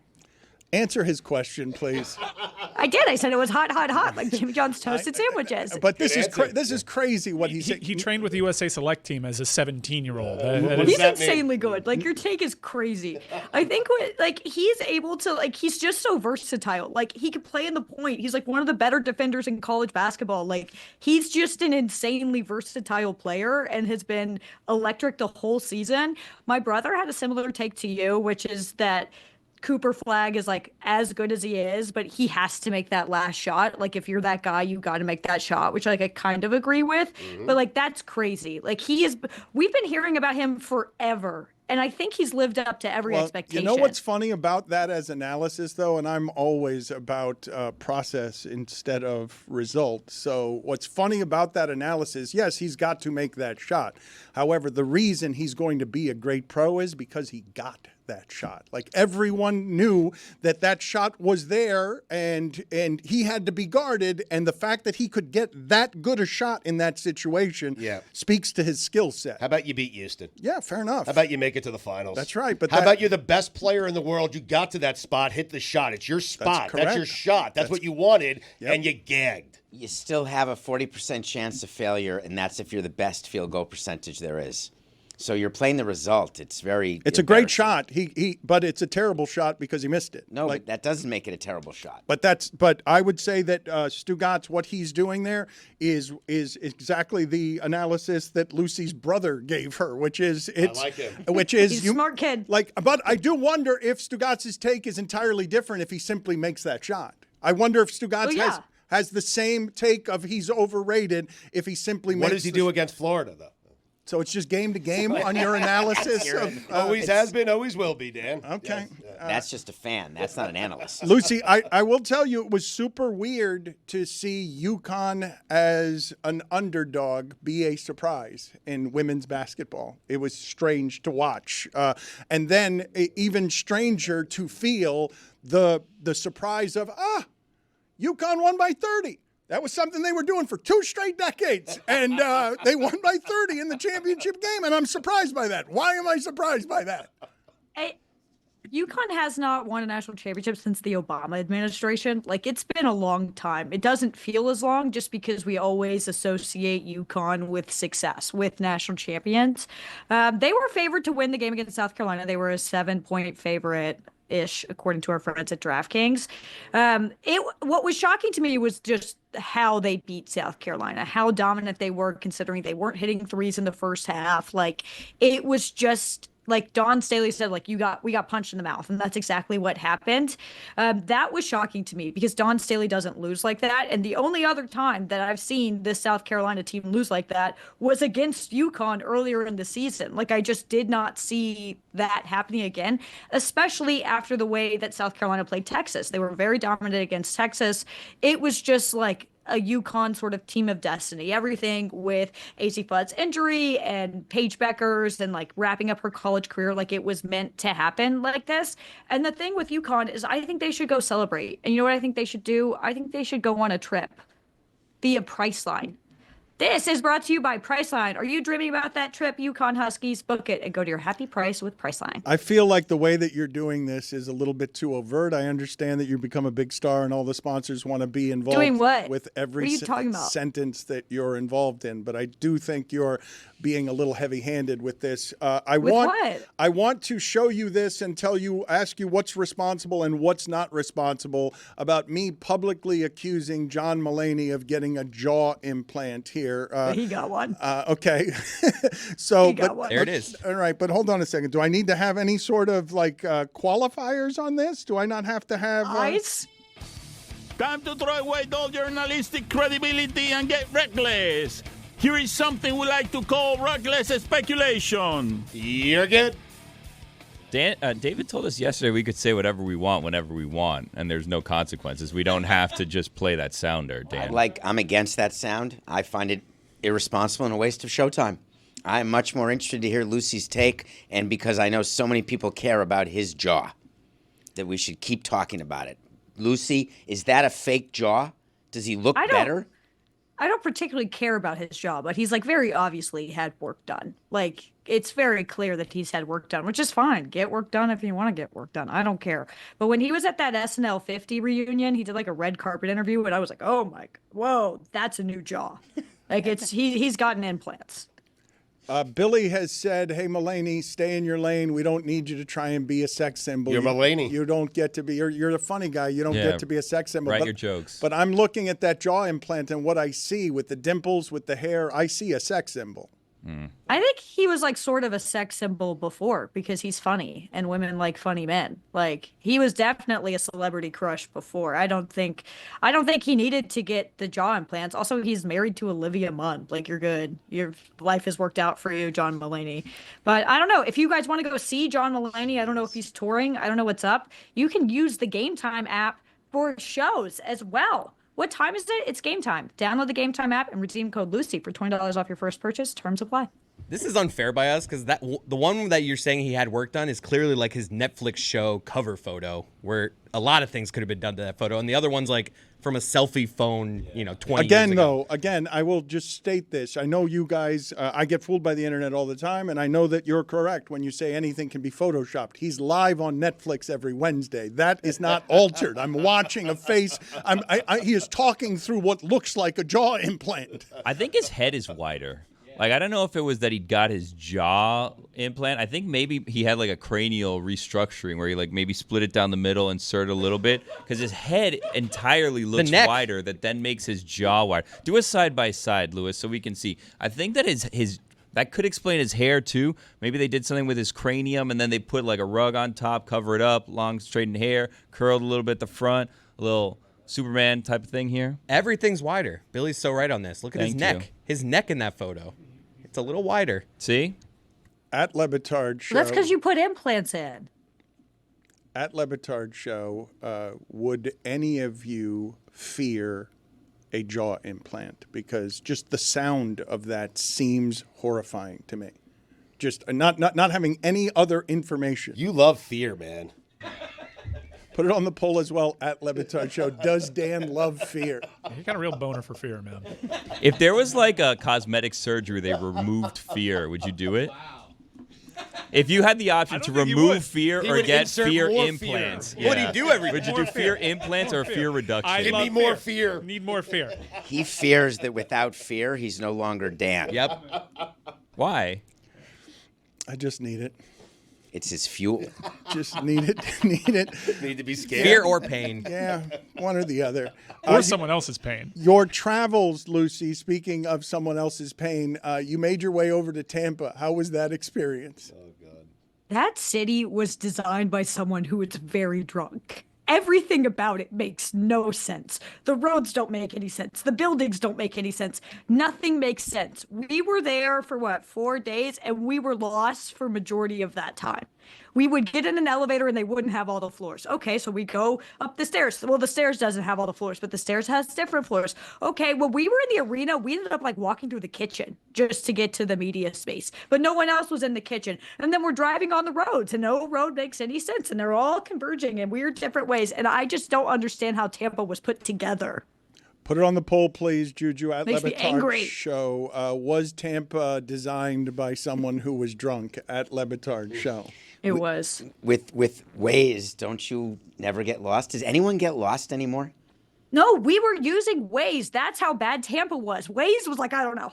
Good luck.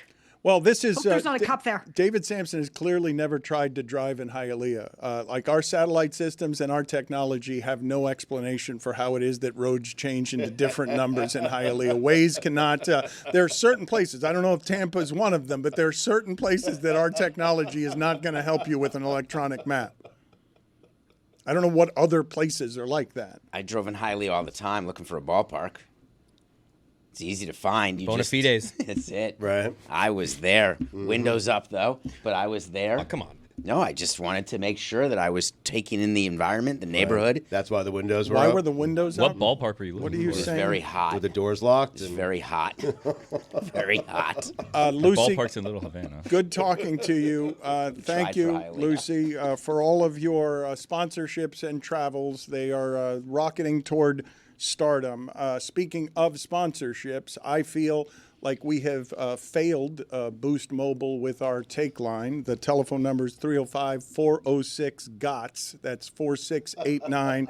305-486-4689. Chris Cody, you're harumphing back there because Just, you keep doing this, and I think the audience has brought it. This has been our best execution of involving a sale thing with the audience being funny. I think this has been Are great. you and framing sadness, it? yeah. Are you framing it so we over deliver? Because we've over delivered every time. This is a great segment. I am challenging the audience and all of us to be better. That challenge has not been Miranda? met largely. Yes. Let's play the boldest take. The Boost Mobile boldest take from the weekend is presented by Boost Mobile, the newest 5G network in the country. Miranda?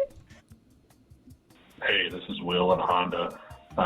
My boldest take is that I think referees should only get to look at it once when doing a challenge replay. Look at the video once, make a decision, keep it moving. Hey, it's Ryan from Omaha. My take is that if your last name is Jones, your first name can be any city, and it sounds super cool. Miami Jones, Omaha Jones, Tokyo Jones. Hey, this is Danny from San Diego. I got a limited fake Waluigi. Wah! I'll hang up and listen. Thanks. He's in the paint, Doliac, Doliac, Doliac. Hello, this is Scott on the car phone. First-time caller, long-time listener. And I was just curious, is it possible that Cooper Flagg's defense can be underrated when every single announcer ever talks about is how Cooper Flagg's defense is underrated? Dano, I think NBA head coaches should wear suits again. Put some respect back on the profession. Thank you. Hey guys, in regards to shampoo conditioners 2-in-1, if you got 2-in-1, you don't have any. Man, that sucks. He's right. Take it back. Take back what you guys said before that segment. I mean, the referee one look is a great idea. It is. I mean, you get one chance to take a look at the replay, and that's it. Who has a car phone? Anybody? They don't exist anymore. Well, if your phone is in your car, you've got a car phone. And everyone does. It's just your cell phone. I know. I have a bold take that if the Florida Gators, 2 previous national champions, weren't just so good, and even for the time, it was pretty wild that those guys decided to run it back because guys were jumping to the league early back then. They're probably going to be remembered as the 3rd best Florida Gators men's basketball team ever, despite having what could be the best resume. Because in that conference. Yeah, they won the toughest conference arguably in history, defeated 4 AP top 11 teams in the tourney, 2 number 1 seeds, trailed by 9 points or more in the second half of its last 3 games, still found ways to battle back. They were 5-0 against AP top 5 teams and a 12-0 run to end the season. 10 of those opponents in that 12-0 run were ranked. They were also, coincidentally, the first D1 program to have at least 3 national titles in football and in men's basketball. Stugotz came in here today saying that Jewish coaches are having a moment. Oh, they are. 3 out of 4 ain't bad. Golden and Bruce Pearl. I wanted to do top 5 Jewish head coaches of all time. I'm not certain I can get a 5th. Red Holtzman. So, while I understand, that's 3 though. You got. I got 2 to go. While I understand that the final left something to be desired, they couldn't beat more number 1 seeds in the tournament than they did.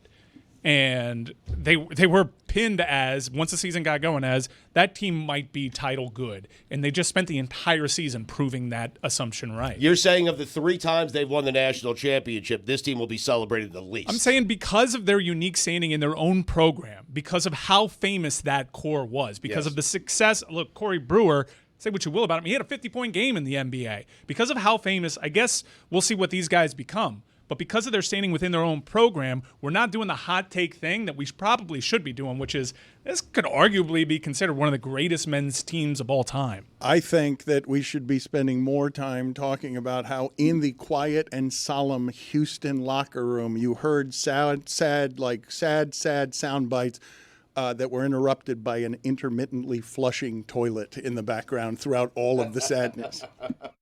I want to get to Stugotz's travels. He told us before leaving that he was partaking in Operation Blooming Onion. Yes. I don't know what that was exactly. It was going to Australia on a flight that he was complaining about. Yeah. All he told me when I told him Sydney, Australia is a place that I could live, he was saying too far away. I do not like flights that are 16 hours. Basically, all he told me about his travels is how little he enjoyed the flight there and the flight back. I mean, it's a long flight. It's 18 hours. Then you get off in New Zealand, and you wait an hour or so, and then you take a 3-hour bird over to Sydney, Australia. And I got to tell you, Dan, once you've made the flight from the United States to New Zealand or Australia, you laugh at all other flights. I mean, I get on a flight now from L.A. to Miami. I laugh the entire 5 hours. I do. I'm like, 5 hours. Get out of here. I just spent 18 hours on a bird. But Australia is great, and everyone should try to get there once in their lifetime. I know Dan said he wants to live there. I would not live there. I didn't say I wanted to live there. I'm saying I could. Said it. I said I could live there. It's one of the cities that I've been to that are foreign that I could live in. But why would you say that if you had no interest in it? Only because having been there are very few places that I visit that I say that of. There are very Could versus would. Is that the big difference? Yes. Could versus would. It's the same. One of the things that happened to me. It's not the same. Well, it kind of is the same, yes. No. It's an odd distinction to make of like, why would I didn't say I would live there. You literally could live anywhere. You wouldn't just die from living in Raleigh. I could live there, Dan but would. I would not live there. Like, which part of this are you guys not understanding? That I could see myself living there, and also I would not live there. Well, then you can't see yourself living there. Would you just die? I mean, You'd get off the 18 hours and just plots right there. Which part of this are you guys not Well, understanding? we're all Very confused. clearly all of if it. it's Right. all of us. you want to live there or not? I mean, Dango. No, I don't want to live there, but I could. Yeah, that's a disconnect for me. What other places are on this list? right, yeah. Of the Oh, could that's but a wouldn't? great Oh, yeah. question. Highly- See yourself living there, but you would never live there. London. You could or you would live You there. could see yourself living in London? I could, but I would not. That place makes me sad. What- how- You have to look right. It's very dangerous. Are to there live any in London. places you would but couldn't see yourself? Exactly. Yeah, the places that you would but couldn't. Yeah, that's a good question. Well, I haven't Chris. finished the other list yet. I haven't Oh, good. finished. I thought you guys wanted more there. Yeah, but from it's the going to help list us of get the whole thing because places. I think there's still like a disconnect on the Costa gambit. Rica is Is he another going to say, place. I would live on Mars?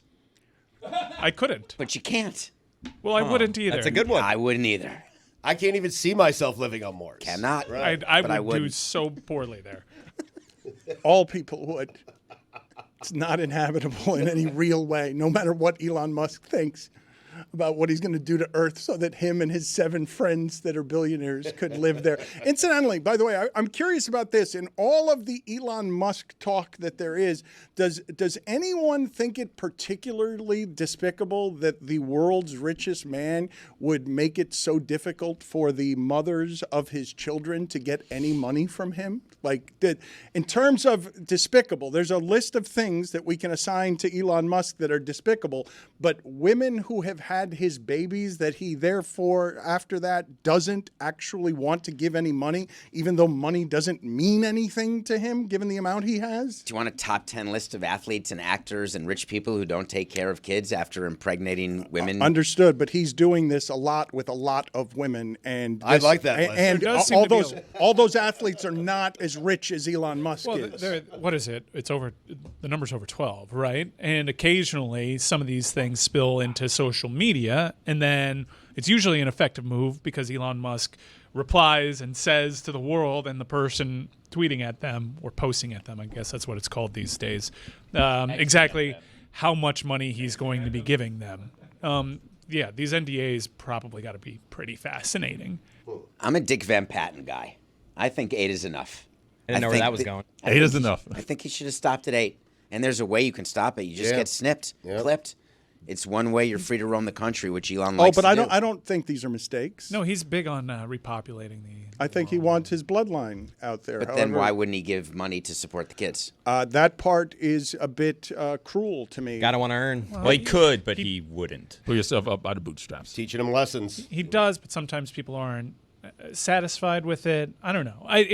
It seems as though, from what I've deduced on social media behavior, that he is paying for these children. Sometimes the means in which some of these mothers need to go about doing it are really bad optics. That's really the point to listen to. Is there's a difference between supporting people. There's like Warren Buffett. He doesn't plan on giving any of his estate to any of his heirs. None of it. You'd think growing up in Warren's house, hey, I got a good shot here. I'm going to be loaded.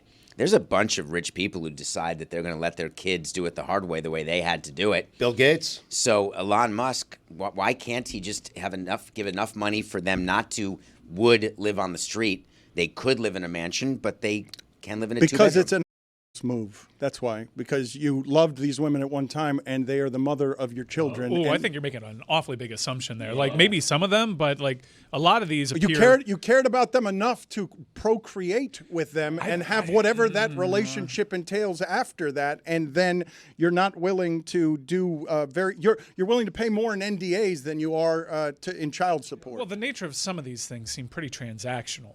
Like he is, for whatever reason, really on the train that we got to repopulate the earth. And he's not a charmer? No, like I know he was maybe Grimes. There was some romance there, but these NDAs are pretty airtight. But a lot of these, that doesn't seem like there's a lot of romance. It seems like, as far as the public knows, like 3 DMs that we got to see.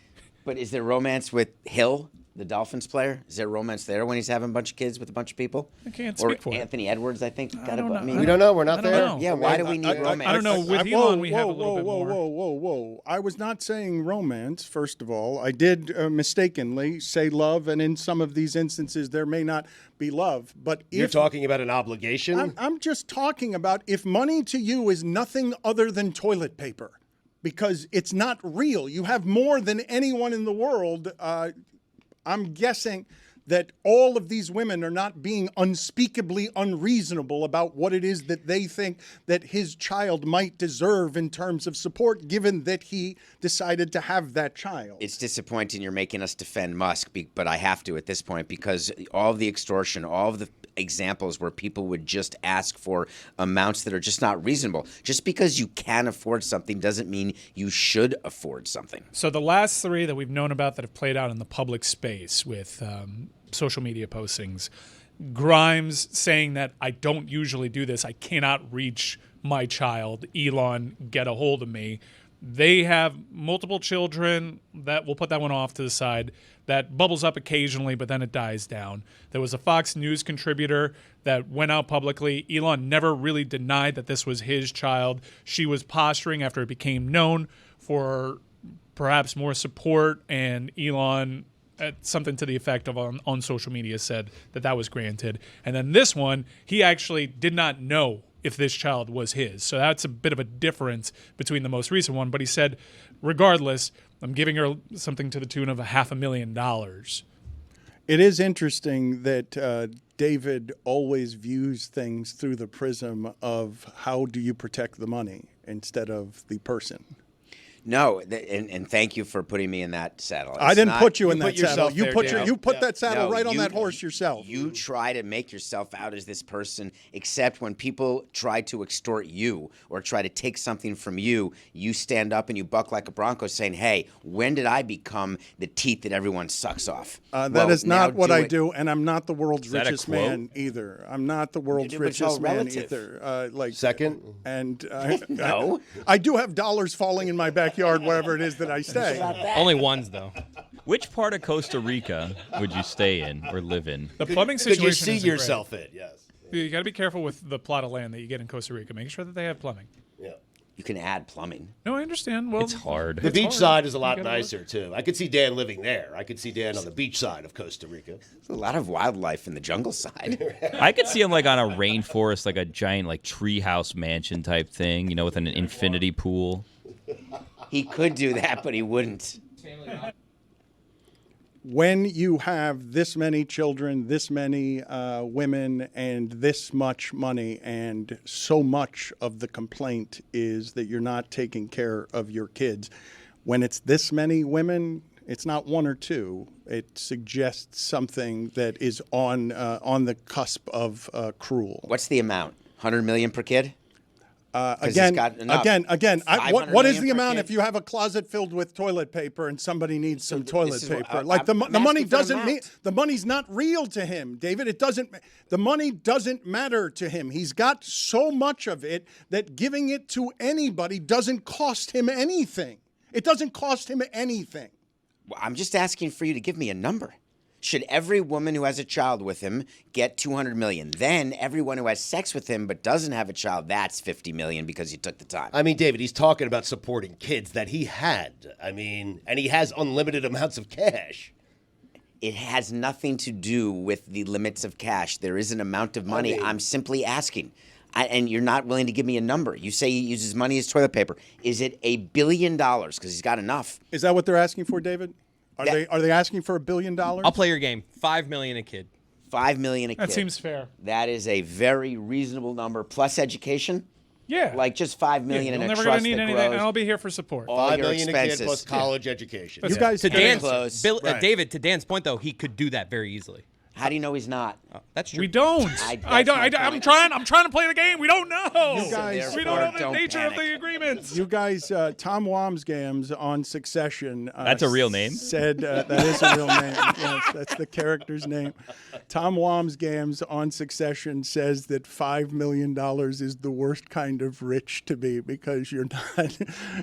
You're not. Again, this comes from Let me try it the on most. for size, This Tom. comes on from the most grotesque. You're rich, but you're not rich. Let me finish. The most grotesque of wealth is looking down on the people who only. The most grotesque of wealth, which is where Elon Musk exists, look down on the people who only have $5 million as the least of the rich people. Do you? I do not. No. But I do think You don't that, look down, or you don't have $5 million. Well, he's looking up at the hills because the money's coming down. Yeah. Terrible Airbnb. Outrage. Do you have any theories as to what those dollars were doing in the pool and the bushes? Do you have any theory as to why dollars were just falling from the mountainside through the clouds? I believe they were Monopoly dollars. No, they were real dollars. Do you know that for sure? Yes, I do Did you know. touch them? Yes, I Did you did. hold it up to a light? And Yes, saw the I thing? had Did you them. do the marker I thing? took them and put them. I did not do the marker thing. I did not hold them up to a light. So you're not sure. I am sure they were. You They haven't may seen have the been. fakes now, Dan. They I may start have been. sweating when that marker comes out. Oh, yeah. I never know. What if I got a fake one by accident? I'm the same way. Is that a toxic trait? I'm like, well, this might be the time they get me, even though I'm well intentioned. No, I've been gotten there by not my counterfeit dollars. Really? Yeah. That's so What do you embarrassing. say? I've never met anyone. Somebody took $100 from me in a grocery store because they did all of that stuff, and it wasn't a real $100. Do they bill. have your child? Or they just fooled me and told me it wasn't. Yeah, That's what I would do. $100. That's what I'm thinking. There's a good marker gag Getting a here. job at Publix. Did they have your child? Is what you decided was the good joke to use there. That's what hundo. you decided. You wouldn't give them the money? They You wanted your decided hundo. that was the good joke there. Did they, to ask me the question, did they have your child? It was a callback to Elon. I'm thank you. That's Well, yes. you didn't answer in David's defense. Yeah, I tend not to when he or Billy ask those kinds of What do I have questions. to do with this? That's your specialty. Me? I'm Your just here. specialty is asking a question that you don't actually want to hear the answer to. It's just a question that's a joke for you to enjoy with the No. audience on how clever you are. I have it's not lots of- something you want an answer for. I have lots of questions I want answers for. Like, for example, if you could or would live in London, would you adopt an accent at some point in time? Oh, there's no doubt. There's no doubt. I think after like 3 years, you'd have one. I saw a video of Lindsay Lohan. She had a Middle Eastern accent because she lived out there for 2 years. When she went over there, it was Lohan. When she was here, it was Lohan. See? It happened. I went to Australia. I started calling everyone mate. I mean, It happened to Hilaria. It happened to Chris Whittingham. She was Hillary. But not when you're back. You're No, done with I that. stopped. Yeah, I stopped. Can you tell us about your travels? How did the searching for marijuana go? Dan, I got to tell you, I missed a good search for marijuana because Too easy? marijuana, yeah, it's too easy now. I walk into stores, there are cops there, there are drug sniffing dogs there. I have no idea why. It's legal. I'm buying marijuana. I go to Zen Leaf in Evanston. I go to all these different places, and it's easy. And I figured Australia would be easy. Bondi Beach, a bunch of surfers, that there would be pot everywhere. There was none. It's not legal there. It's very difficult to get. And I was frustrated because I thought it would be easier until I started my search. And what I missed was this, asking the local bouncers, hey, where can I score a dime bag? Where can I get an eighth? Asking the local surfers if they had any, walking by Surfers Row. They live in vans there on Bondi Beach. They're just waiting for waves, okay? And they're all smoking dope, and it's coming out of their vans. And, I asked a few of them, and they're very greedy with their weed, by the way. They didn't give me any, but I asked. And then I You started. seem like such a cop, though. I do. I Narc. do. I It's do. just Pappas going up to all these different groups of Van surfers. to van, yes. Hey, you have any weed? But here's what happened. I asked a local bouncer, and he told me about this guy, Kiwi. And Kiwi met me in an alley. Of course. And I gave him $100, and he gave me some great weed. Dan, it was exciting from this standpoint. I had to look around to see who was watching. If I'm about to get arrested, are there cops here? And I got to tell you, the weed game, the cannabis game has become too easy. I miss going to places like the Tie Door, where I would go to Queens, New York. I would drive 45 minutes. He would open a little slot on his door. He would stick his hand out. His hand had herb in it. I would stick my hand in. My hand had money in it. And I got to tell you, I never saw the guy's face. And it was delightful. And I felt like I was on the cusp of getting arrested. And I missed the rush of scoring marijuana in a place where it's illegal. I'm going back to Australia. I can see myself living there. Maybe not anymore after this segment. Yeah, Kiwi is a good mate. I mean, my best mate. How good was the quality down under? It wasn't as good as I thought it would be. Pencil shavings. Yeah. Had it. But I miss a chase for drugs. I have not gotten used to. I don't know if the rest of you have been in New York since too easy. people are just walking through the street They share smoking joints. smoking weed. It's disorienting to me. As I don't know when that started. That's the last 5 years.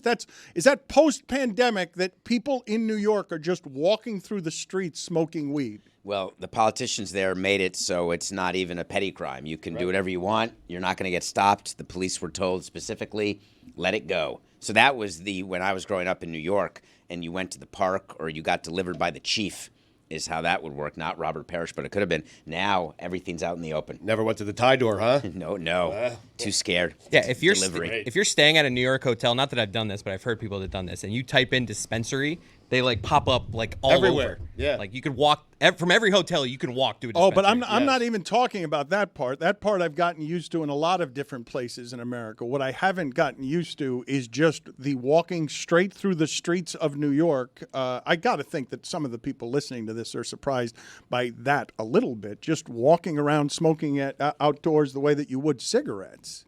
It's now cigarettes in New York. That's the change. It is. But even cigarettes are something that if you're smoking, people will look at you with more judgment now than if you're smoking weed. You ain't kidding. I mean, It's a bit strange, and I'm not in any way accustomed to it. But you're saying that there are rigidities in Australia, and this tracks for Stugotz. It's not legal. He doesn't feel as alive unless the authorities feel like they're closing in. For example, there's another rental car that he's using today that is like the 7,000th rental car that he's used, and I don't know what's going on in his life, even though we've asked him several times on why the rental cars cars are always different. It's like it's never the same thing. He has been for more than, I'm going to say, years now, just renting cars all the time. Today's the actual car. I mean, I was gone long enough where my car is finally fixed, so I actually... Okay, so that's the car? That's the car, I don't yes. recognize what is your actual car because it looked like the car, yes. a new rental car because I'm so used to you just driving rental cars all the time. That's the car for now, mates. That dealership must hate you. They must despise you. What, the Audi dealership? Just like every week, I need another loaner. Buddy, there. listen, I know I said last week was the last one, yes. but Rachel, Emma, I need another loaner, buddy. I'll pay you next week. So Mike is questioning my 5. I have an Audi for me, for my wife, and I have one for each kid. So that's 4. Well, You said 5. You're an empty nester right now, so you held on to the cars? What just happened to the math there? Unbelievable. I happen to math, Dan. Yeah. That's what happened. So what is truth? I think you have. I have 4. I think you have 3 cars for 4 people. I have 4 cars for 4 people. That can't be true, Stugotz. You're always in a rental. Well, listen, the drive down here, and I regretted it. I mean, the second I got my car and it said 2.5 hours to the Elser Hotel, oh, did I regret my decision. But I am telling you, 95, Dan, is where cars go to die. I'm serious.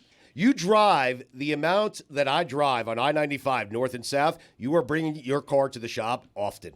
Very often. So you've decided that your plan is whenever you're in Miami, extra car. You have not the 4 Audis, but you get the 5th rental car, and you drive the rental car down and back. Yes, just on 95. Do you guys have a good grip on how many cars Stugotz has? No. And what is the truth here? Like, what do you guys believe to be the truth here? Take all of the words that Stugotz just spit in the room, run them through your Stugotz is always lying translator, and give back to me what you believe is happening in the Stugotz driveway right now. I believe they have 4 cars, but I also think that he has a relationship with somebody at that dealership where he is often just going in and getting a loaner. Probably not even having to pay for it. It's fair. His name's Brett. Yeah, I Way try to go. I try to take inventory of them. So from what I gathered, even though he's an empty nester presently, he still has at least one of his daughter's cars, and he uses that occasionally. I guess it's a miles situation. When she's not in town, he drives that here. But often there's a courtesy vehicle decal on the cars too, to which I agree with Chris. He's got some sort of shady deal going. That sounds plausible. He's been working in radio's crevices to take advantage of things for a long time, and radio and car dealerships have a symbiotic relationship that is of great profit to people like Stugotz. Love you, Brett. Tell him Stugotz sent you. So this is it. This is the moment when it happened. Because he's gone this whole career with you. He hasn't yelled out to Audi until today. I think they finally said, dude, you got to mention my name from time to time.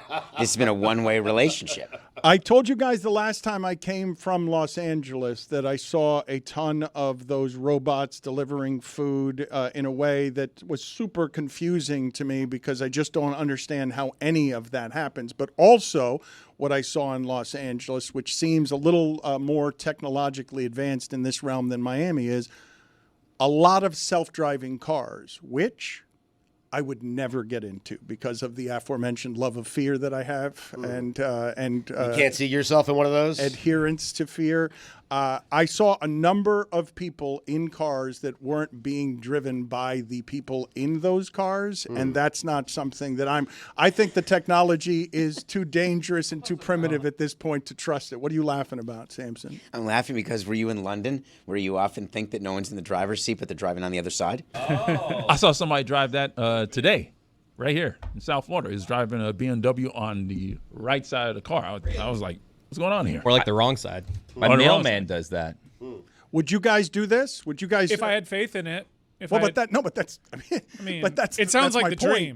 It sounds like the dream, like to hop in a car and not have to worry about talking to anybody. That sounds great. It's the reality. The last time I was in LA, my rideshare driver did get into an accident with me in the car.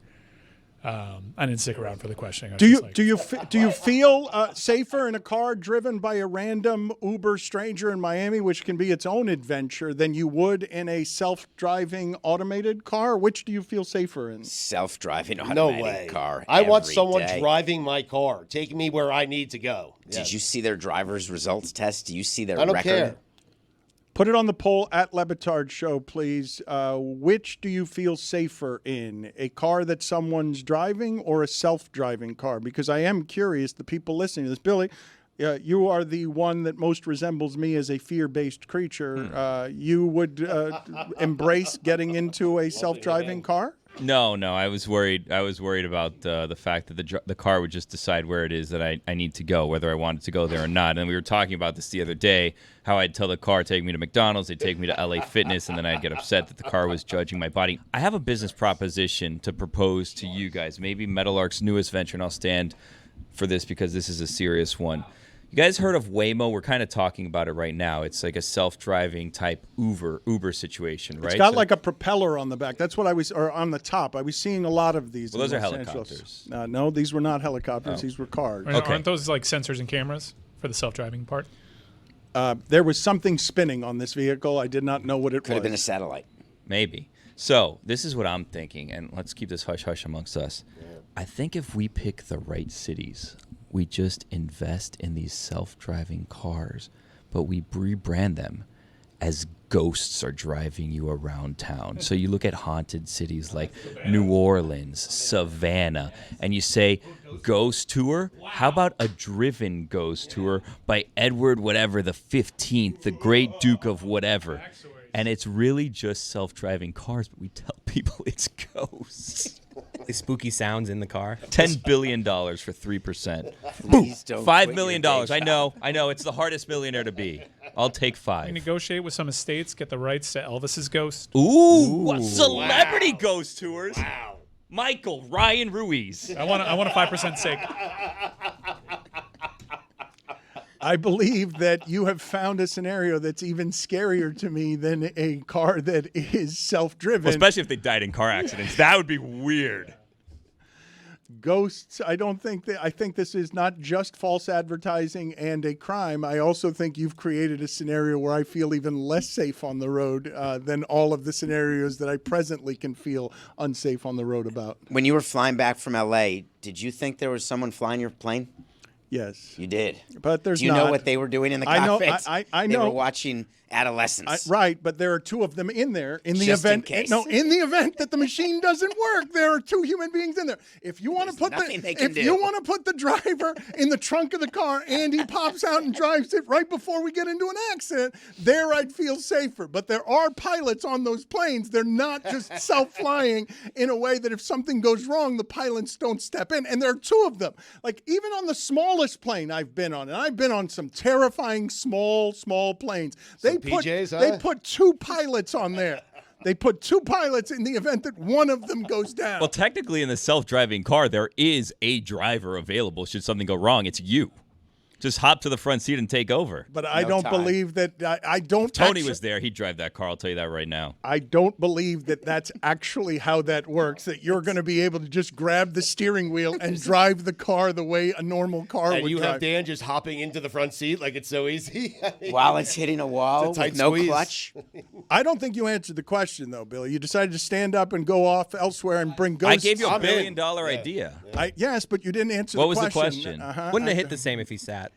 The amount that you fear or would fear if a car pulled up and was going to take you somewhere and didn't have a driver. No, I don't like it. They could potentially just choose my destination, lock me in. I go to open it. They have the child lock on all the doors. I can't go in, and then I have to go to the gym and work out. I think there's a movie coming out or has come out now that is exclusively in a car where someone tries to steal a car and then it's a horror movie and then gets trapped in the car and can't get out of the car, and for 2 hours there's whatever is a very slow death in the car.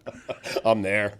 Speaking of movies, incidentally, there were a handful of them I wanted to ask you about because I want to see which one you guys are most excited about in terms of what I've heard over the last 10 days is either going to be remade or is going to be totally new. So here are your choices. David Fincher and Quentin Tarantino are teaming up to do, I believe, a prequel to Once Upon a Time in Hollywood. So these are two monster directors. I don't think two directors of this ilk have ever collaborated on a project together. When you have two directors, Dan, you have none. Okay. Yeah, So- pass on that. Tarantino has made his final movie 50 times already. Thank you. Enough. Finally, Well, someone no, said no, like the Elton that's John not tour. true. No, that's not in it. He's got his final movie coming out, and I don't believe this is the final one because now That's he's impossible then. His final movie's never coming out unless he dies. He's got bills to pay. Young children. Maybe. David Fincher, for those of you who don't know, that's 7. He's done a lot of great stuff. Roadhouse 2 with Guy Ritchie is going to be made. I assume that Gyllenhaal and Conor McGregor are going to be in that one again. Naked Gun is being rebooted with Liam Neeson. What a great trailer that Really? was. Seth MacFarlane's like the perfect guy for that. I don't know. Did you see the trailer? They made O.J. Simpson canon, which is great. You didn't want that, Stugotz? You're objecting to that? I mean, it was good the first time around. It was perfect, dare I say, the first time around. Well, it wasn't just the first time. That was the second time and the 33rd and the third time. So it's been like 30 years since we've seen a Naked Gun movie. And quite honestly, that entire genre, that spoofy type of genre, has kind of died with that specific type of humor. And it's, it was warm nostalgia. Airplane, the greatest ever of that genre. So Liam Neeson replaces Leslie Nielsen. I have trouble with these two names the same way I do with Jack Nicholas and Jack Nicholson.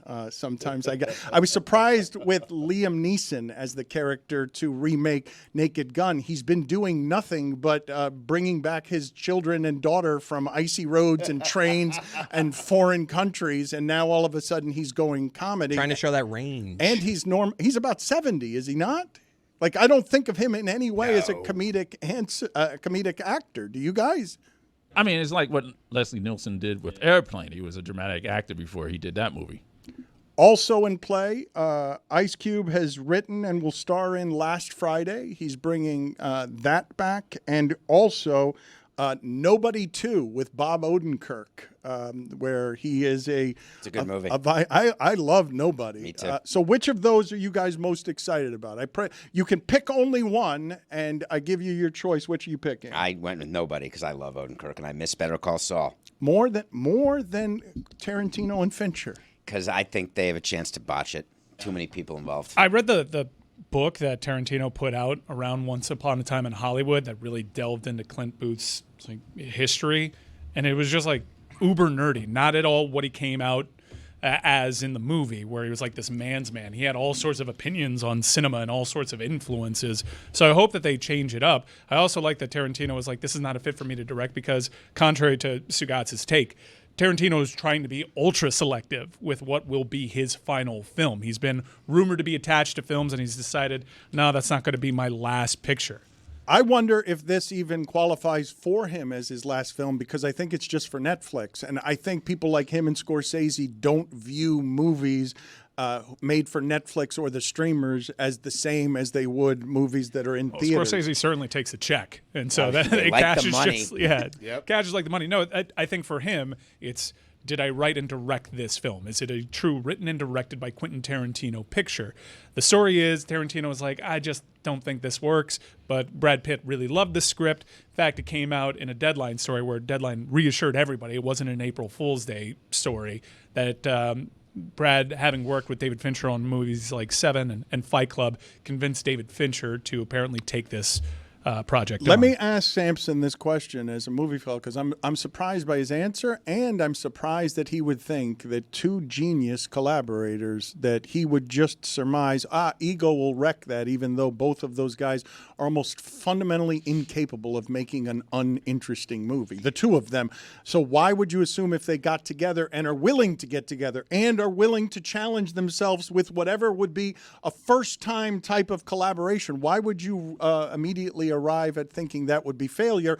And if you are arriving immediately at that being failure, who are you putting together that wouldn't be failure if those two particular people, two of the best there's ever been, working together, you think it's too much ego? You know what happens when two people have equal footing and they get together and form a partnership and there's no clear person who has final cut, final edit, final decision on shot? Or what happens?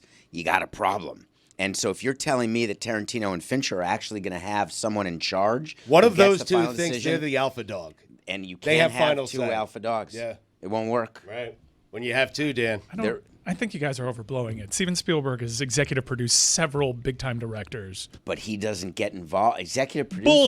There's a great story about a film, I think it was No, Twister, but where it was going over budget and he just landed on the tarmac and reamed out the director without stepping off the plane. But he Mike, got this is- super involved. This is co-directing, though. No, it's not co-directing. I David mean- Fincher is directing this film. Tarantino just wrote the script. Fincher Wait a thinks minute. that. So that's true romance then. Hold on. And by the way, Tarantino has co-directed pictures in a sense, in that the Grindhouse film with Robert Rodriguez, he made a film, Robert Rodriguez made a film, and it came out in one standalone release. You can have people who direct chapters of a film. That happens all the time. I thought what you said, it was like a Coen Brothers situation, or the Farrelly Brothers situation. No, Tarantino's... So Dan, It's not true romance, though. This is his.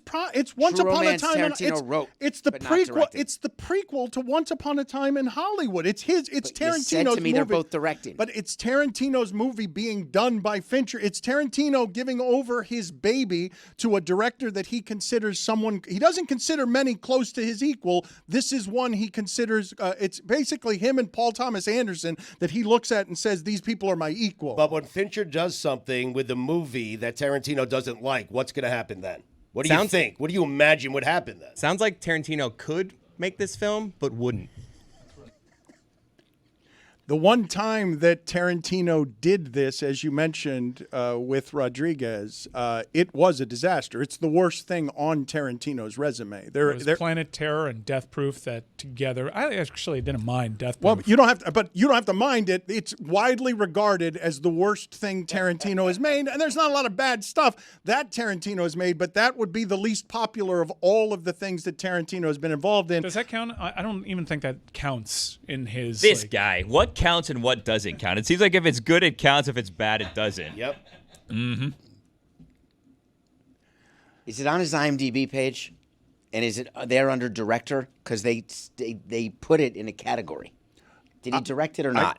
You're making a distinction, and I will have to look up and do more reporting on this. You're making a distinction that I don't think is relevant, because if Tarantino has written something that he is then going to put out into the world, I don't think he's going to be hands-off about letting someone else do that without any opinions given, no matter how much he trusts that person. I'm assuming that these two people are collaborating on something, and I'm surprised by your appraisal that they cannot do it successfully when both of them are choosing it out of admiration for each other. You can collaborate, but someone has to have the final say. It'll be curious to see how Tarantino's ego has aged with time, because it's not the first time that he's written a script, and another director has done it. Tony Scott, he did some work on Crimson Tide. Other directors, True Romance as well, but this one is different just because it's his. This is a prequel to Once Upon a Time in Hollywood. This is something that he has already curated, taken care of. What are you making faces about? It's going to fail. If there's no set person in charge, if they're tied, what are they? Who's going to break the tie? Goes to the runner. Well, I think Brad Pitt. Pitt. by the story on it that I read, it seems as though this is Tarantino giving this project over to Brad Pitt, and Brad Pitt convinced David Fincher. I'm not really sure what the connection points are between Fincher and Tarantino. I'm sure there are some, being that they were in Hollywood excelling at a high rate, but this is really a Brad Pitt thing. Dan said that the collaboration is it's the only one he respects. Tarantino along with PTA. That's it. That's all he'd work with. It's the highest It's not going to happen. All right. I'm with David. Clash of the Titans, Dan. It's a different movie. Oh, sorry. Like, imagine if Tomlin and Bill Cowher were both the head coaches of the Pittsburgh Steelers, same time. Like, imagine that. Like, how would that work out?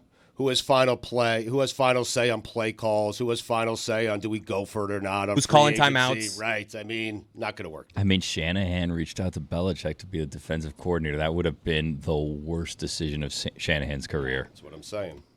Then if they finally win, it was all Belichick. I mean, think about it. So you guys do not believe that two big talented people can work together? No big talented people have self-awareness about how it is that they would collaborate with someone else who might have strengths in other places that they don't have. It's why I'm here. Why are you here? And you haven't been recently. I mean, I was traveling. I know, but like, why? Explain to me. You're here balance Dan out to offer the accents. You're getting caught up in the minutia because I'm not a ball hog. I'm totally fine if I had to go an entire hour without saying a word here. Put you with somebody else who's not me, and I have a lot of fear of what's going to happen there. You know? So you think that way too much David, by the way. I came in here thinking Greg Cody was going to be here. Greg Cody Tuesdays. I left 5-6 weeks ago, and it was Greg Cody every Tuesday, and now we replaced that with who's asking for more Samson? Wow. Nobody is the answer. Wow, man. Love you, Dave. Let's go out to David Samson again in the NASDAQ room where we get an update on everything going on with the NASDAQ. What do we have, David? Give us an update from the bustling floor of the NASDAQ. We have extreme wealth creation that's been taking place other than in Stugotz's account. The reality is that whether you're Elon Musk or just your general retail investor, you've taken advantage of what could be a dead cat bounce. We'll have to wait to see. But meanwhile, Tesla up, DraftKings up, market, yeah.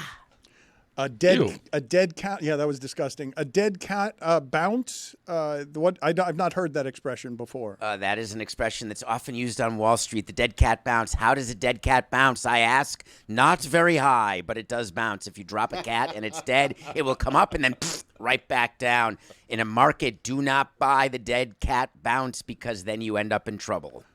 Chris Cody, were you as disturbed as I was after Stugotz gave voice to Who Wants More Samson for him to go that lecherous with the making of money, where his sound was sensual in a way that creeped us out and made me think about the about 10 days ago when him and Juju had that germ phobe off.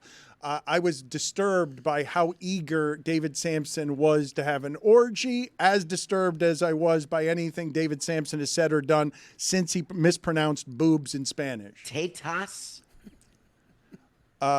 You were disturbed by this, yes, Chris? Incredibly. It was unpleasant to hear it. I don't know where it came from. Well, it's just money. Money makes him lecherous. Money gives him a boner. Like that's Tetas? Dan, Moner. Chris. Money excites him in a way that is pornographic and disturbing when he goes to lecherous. What else do you have for us in the 2 hours now that the NASDAQ has been open? Going back to him, huh? You keep saying NASDAQ. Do you mean the exchange? Because there's NASDAQ, there's the Dow, there's the S&P, there's the small cap, large cap, mid cap. I don't understand your infatuation with NASDAQ. Is that like the only thing you've heard of?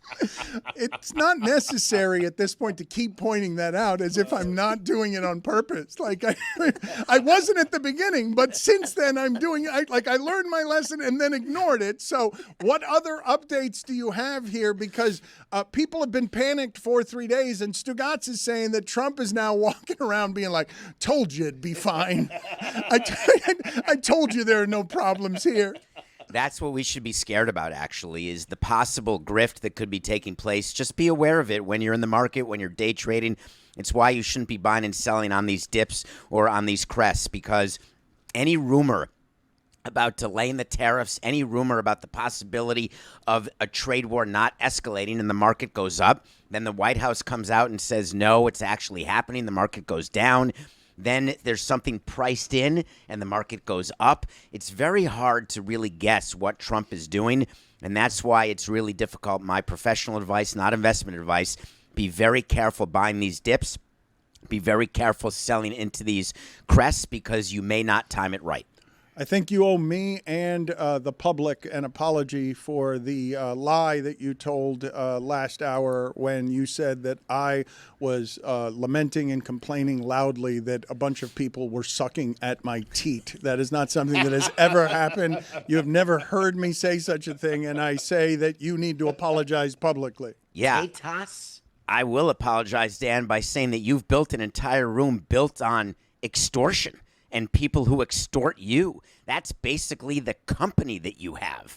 So while, yes, I shouldn't have said teat, and I apologize for not pronouncing tetas right, but for you to say that I'm wrong when all you have to do is look around, it just means that your eyes are closed. You guys aren't paying very much attention if you don't think that you were just taken out there. Like, you guys were all... David's here for free, huh? I resemble that remark. He called you extortionist. Yeah. And I'm all right with that. Takes one to know one, I guess. Wow. We'll talk about it after the show. Yeah. Got a multi-billion-dollar sale I'd like to run by him. The thing that I wanted to ask you guys about that I'm assuming you didn't talk very much about, although I don't know if you have or not, the firing of Taylor Jenkins in Memphis, super strange. Like, you never see that 9 games before a playoff team is beginning in, right before the playoffs start, you're throwing total upheaval from a team that we thought a couple of years ago was going to be ascendant, and I got wrong, by the way, how good Dylan Brooks is. Like, I really thought that his career was going to be over, and to see him on a Houston team that's better than Memphis is part of why it is that Taylor Jenkins got fired the way that he did. But I also wanted to ask you, because I don't want to talk about the stupidity of the Ja Morant, or Ya, as I like to call him, finger gun stupidity. But I did want to ask you guys, when he hit a game winner over Khalil Ware and called him a pigeon, said that I had a pigeon guarding me and it was time to win the game and I got a bucket. I had never heard that expression before, calling someone a pigeon, nor do I know what it means, not just in the context that he was using it, but why a pigeon? Did you guys understand the insult of that? Did anyone, am I the only one not having heard that as an insult? I've never heard it in a post-game interview. Somebody hit a game winner and say that a 20-year-old 7-footer who is wildly athletic and can guard a lot of people but cannot, he wouldn't have said that of Bam, I don't think. But he did say it of Khalil Ware, and I'm just curious, had you guys heard that as an insult before? Never heard it before, but it's definitely the low-end bird, right? We can all agree. Like, it's no hawk, it's no eagle. It is. It's a dumb bird as well. But can you look it up for me as it's an referenced insult? in hockey more often. Would you be kind enough? I looked it up after. I wasn't even aware that it was in hockey vernacular, and then I realized. I also was like, "What does this mean? Did he just invent a new insult? Because that's kind of cool." But apparently, guys who aren't really worth much are called pigeons in hockey, and I guess it's common use for vernacular across all sports. Synonymous with a peasant. Right. Also, pigeons could be easily fooled or cheated, Dan. Often victims. Know your birds. I heard it one time, and it was the response to "I don't want no scrubs." That song from TLC. I don't want no pigeons. It was that. Oh, you're gonna sing it. I was excited for a second. I'm not singing. What's a scrub? I forgot. I almost got you. A scrub is a guy who thinks he's fine. Also known as a buster. Come on, Roy, do it. I almost got you. You saw what I was trying to do. I'm not doing it. Come on, you almost took it.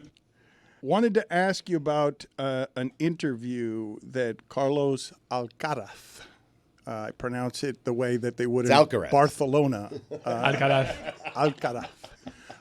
He is now the second or third ranked player in the world, and he did an interview with GQ Spain in which he said he was talking about mental health, and we've talked about some of this before with Marty Fish and just the insanity that is the lonely obsessive compulsiveness of specifically playing tennis, that from a young age, whatever it is, tennis, swimming, there are some Golf. sports that I recall. Well, but There's a loneliness to golf. And there's a great deal of guys struggling over mental hurdles in golf as well. Yes, but I also think of golf, and I may be doing this incorrectly, I think of golf as being something that people really enjoy and do into their 60s, and might be a suffering because it's hard and can be lonely as well, but generally I think that people love what they're doing when they're golfers. I cannot say the same about tennis. Especially young people who have their childhood stolen by tennis because of how crazy the machine is at the beginning. I'm shocked at how few tennis players that I know like tennis. They hate it. They like golf. They hate tennis. I try to talk to them about tennis. They don't want to talk about tennis. They don't like it. It is a thing that I have noticed. Swimming is the same, right? Because when you're as good as Michael Phelps, there's a loneliness in the training that even if it's a team sport communally, the repetition of what it is that you're doing, you can grow to hate it. But the thing that Carlos Alcaraz said, and again, it's Alcaraz. awkward. Well, it's not, but it's Alcaraz. You guys are putting the Z You're on American. it. This just happened to me in Los Angeles. Everyone there calls it Los Feliz. And I'm like, it's Los Feliz. And they're like, no, it's not. And they've changed it. They've changed it so they don't pronounce Los Feliz. They've made it Americanized. Why don't you call it Los Angeles? I should. Yeah. California is very famous for Americanizing Spanish words out there. He says that he's prioritizing his mental health, and he doesn't particularly care about whether he's the best in the world or not. He says, I was number 1 in the world, and I was happy, and now I'm number 3 in the world, and I'm equally happy. And he's just giving voice to balance. And my question to you is this something that you guys understand? Because it's almost never uttered by athletes where it's like, I'm good being in third place. I don't need to be first. I'm not saying it's the case for all tennis players or all, golf players, but they only care about the majors in those sports. And as long as you're winning majors, and he's competing, he's making it to the finals, he's winning the actual majors, they don't care about the rest. I'm not saying everyone. I'm just saying I could see where Alcaraz is like, you know what? I'll be ready for the majors. I'll compete in the majors. I don't care if I'm 1, 2, 3, 4, or 5. I'm going to take my time the rest of the. But that's not what he's saying. He's speaking to the mental health imbalance of I need to be the best. I need to compare myself against others. Look, this one, Dan. I'm just saying the best in that sport is defined by the amount of majors you win. Period. Is he practicing fewer hours? Is that what you say? He did to be follow 3? up. He did follow up an Indian Wells final appearance, which he always performs well there, with a loss to a 34-year-old Dave Goffin in Miami in the round of 64. It was a perplexing loss, and those comments. I mean, Alcaraz has an opportunity to be all-time great, given his age, given the success that he's already had, and typically in that sport, guys that have that in front of them, they don't get quoted saying things like that. They often say the opposite, like. If Wawrinka wanted to say that when he was doing his best to get up to that upper echelon and guys like Roddick, Nadal, Djokovic, and Federer were holding him down, I guess I understand. I'm playing against 3 of the greatest of all time in my era. That's unfortunate. But Alcaraz, he's the best going right now in terms of tools, in terms of athleticism. It's either him or Memphis. Those are 2 of the most athletic tennis players I think we've ever seen. He's fine with third. Wait till he gets down to 12th or 13th. He's not going to be so happy. And it's coming soon. Well, let's talk about this for a second, because I will say to you that something that I have noticed later in life that was not so for me earlier in life is that I have had turned upside down the nobility in being competitive. It was something that at one time in my life was important to me. What are you making faces about? Because you are before? competitive. No, You're listen, still competitive. No, listen. Yes, but less so. And I've seen the nobility in it less. And I've worked toward, you can make all the faces you want, but I know the work I'm doing here. I know how I feel about this. And I'm vastly less competitive than I used to be by leaps and bounds.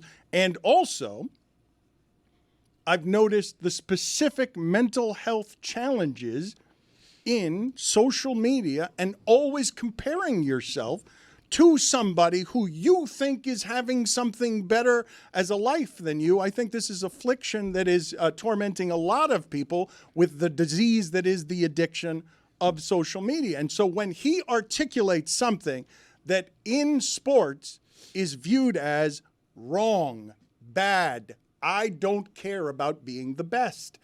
I have stopped seeing the nobility in having to be better than person X. I'm number 3 now, and I'm equally happy to when I was number 1. It's an articulation I have not heard said publicly by athletes. I've heard it said privately, but this is someone who's actively choosing to tell you, my happiness is more important to me than this thing that makes me so competitive that it makes me unhappy. And I'm going to choose happiness over being the best. It's usually not something that people want from their athletes. And furthermore, it's not something that can be said in team sports. It's only something that can be said out loud if you're an individual, because your teammates will not acknowledge that that's the way to be. I'm not even sure how well that flies amongst his contemporaries in that sport. Many of them wishing that they had those tools. Yeah. And if he had the will, he obviously has an opportunity to be all-time great. I mean, he's already borderline all-time great. He's already there, Mike, yes. Yeah, I heard those quotes and I was like, good for him. He is not catching Djokovic. Yeah, no. He's lying. It's either two choices. Either he's lying or he's going to burn out like Carlene Bassett. And whatever he does, it doesn't really matter to me, because when that weakness that you show by saying that, I'm not saying you shouldn't go after mental health. I don't think that's weakness. I don't think he's showing weakness. What he's saying is he doesn't have to put in the work, and yet when he gets to the U.S. Open and he takes on Sinner or Zverev, who are ranked ahead of him, he's going to beat them. And you know what? If you had an amount of money that meant something to you, you would bet on Alcaraz. You would. I wouldn't be so sure he's beating them, but I would say that he's about to head into his best surface. It's clay court season, so I imagine he's going to be doing some sort of winning here, but that is something that you kind of file away as he gets later in his career. Look, the longevity that the guys at the top end of that sport displayed, where your career historically is usually over 10 years before they were still doing. Djokovic is still out here showing up in finals, doing his things, beating Alcaraz in the Olympics. Like that is something that you file away and wonder if he has the same kind of motivation. He may be motivated by winning in individual sports, but it doesn't sound like he's motivated by being all-time great. Mike, towards the end, wasn't Federer just gearing up for the majors? Like, was barely playing and just gearing up and still winning the majors? Well, Tiger did that too. It's normal. Yeah, and being ultra-selective with the surface as well. The thing that's most interesting about it to me is to place in front of the audience this idea. Unhappier means better? Because the way you guys are doing the math on this, he's articulating that he cares less about winning than the people trying to beat him. And you're then making the leap after that lack of care will be the difference between him winning and losing. And I'm not certain that's so. I'd make the argument that a happier player can play longer, that a happier player is less likely to burn out, that a happier player will be someone who can climb from 3 to 1 because he's less pressurized than the player who is dying to be number 1. I mean, well, you cited Marty Fish, and that documentary on Netflix shows you exactly what it took in terms of skill set, physical attributes. He didn't have what those guys in that era had, but he beat them individually, and he'll admit in that documentary it made him lose his mind, what he had to dial it up to get to that point. I'm sure the guys that he were going up there up against were probably a little bit more balanced, certainly by comparison, but the mental edge in that sport is one of the places that you do make up what we're talking about sometimes is razor thin margins. You're also arguing something that's kind of impossible, right? What's making him happy is not having that edge and not pushing himself to be the best. And by not pushing himself to be the best, he'll be looser and be the best. This is such an old argument. Where does the greatness make you crazy? Do you have to cut off your ear in order to be great? Are all artists out of their mind? My view is that if you have not won, then you don't realize that winning is everything. And if you have won, you do know that. And if you feel you can't win again, your defense mechanism comes up and you say to yourself, hey, the effort, it's just the juice is not worth it anymore. There's too much squeeze. For him to come out at this age and say it, it sounds like a pre-baked excuse. And for me, when you have a chance to be the best and you blow it, and I've seen it with team sports and athletes all the time, they have such great physical skills, but they don't have the head the strength to be the best. But this is the part that's interesting to me, and it's the most interesting part, because when you say mental toughness and they don't have the head, what you're presently saying is to be the best, you almost have to be mentally unhealthy. And yes. Neil Brennan makes the argument, what are you talking about with mental health and Michael Jordan? He was crazy. What are you talking about with mental health and Tom Brady? He was crazy. You have to be singularly obsessed to the detriment of all other things. You have to be totally lopsided. And my question is, do you? Because you're showing me a tennis player right now that you're making the argument is next on everything that we've learned about Nadal, Federer, and Djokovic are nuts. The three of them are singularly obsessed with something, and they competed against each other and understood each other, and in some ways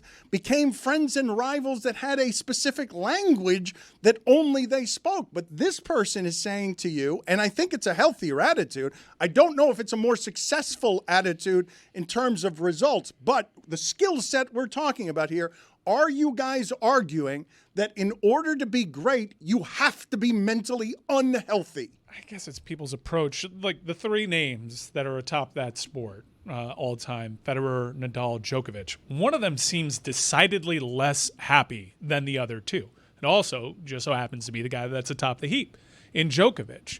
So I don't know exactly what to do with that. We don't really know these guys. I'm sure there are plenty of people that have lined up against Roger Federer that would tell me, are you kidding? He's a killer. But Djokovic, from being Joe sports fans, seems like he's the most obsessive of the bunch. We've seen it work in golf. Like Brooks Koepka has said, I only care about the majors. He's playing on the LIV Tour. He doesn't want to play all the other tournaments. He wants to show up to the majors, and when he does, he's in contention. Masters Week, Dana. I have told you guys before, and I will tell you again, go do some reading on Nadal and his foot injuries and what his retirement and his life is going to be like as a person who has an arm that looks like a thigh that is larger than the other arm because of how obsessively he's sculpted something. And I believe that he would finish third in terms of both stature and caring to Federer and Djokovic. And I don't question how much Nadal cares. I'm just saying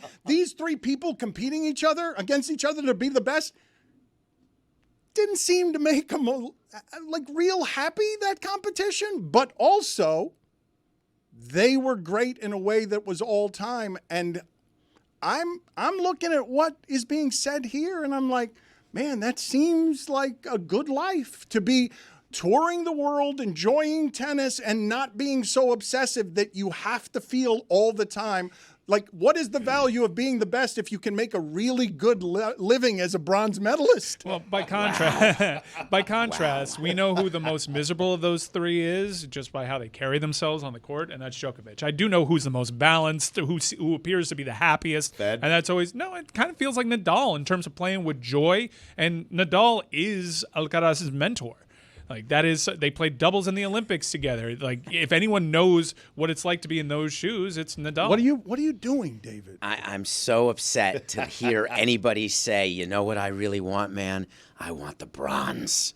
That's how you get up in the morning? I want joy, not bronze. I want joy. You just said if joy and bronze go together, you'll take the joy with the bronze. He's also 21. Like, he's going to be looked as someone that peaked at a very young age and didn't live up to expectations. He could possibly be viewed, if his career goes down because of this seeking joy and not wanting to win, as kind of a bust. He won't be viewed at all. He could be an all-time. He could be an all-time great that found joy and balance in his life while becoming an all-time great. Well, it could be that. It ended up ranked 3 majors, 5 majors, 8 majors. He's got 4 12. majors. He's 21. Who do you think will be the favorite when they get to the U.S. Open this year? How many women's players have resigned and stopped at 25, 26, 27 because it was too much? Go down the list. Yeah, loads. I mean, Loads. not guys that were considered all-time great, maybe. Also, the sports science has changed a lot. I will say that, as much as, and I'm an advocate for mental health and not being consumed by something, and I know by being consumed by work how unhealthy that made me and how unhappy that made me.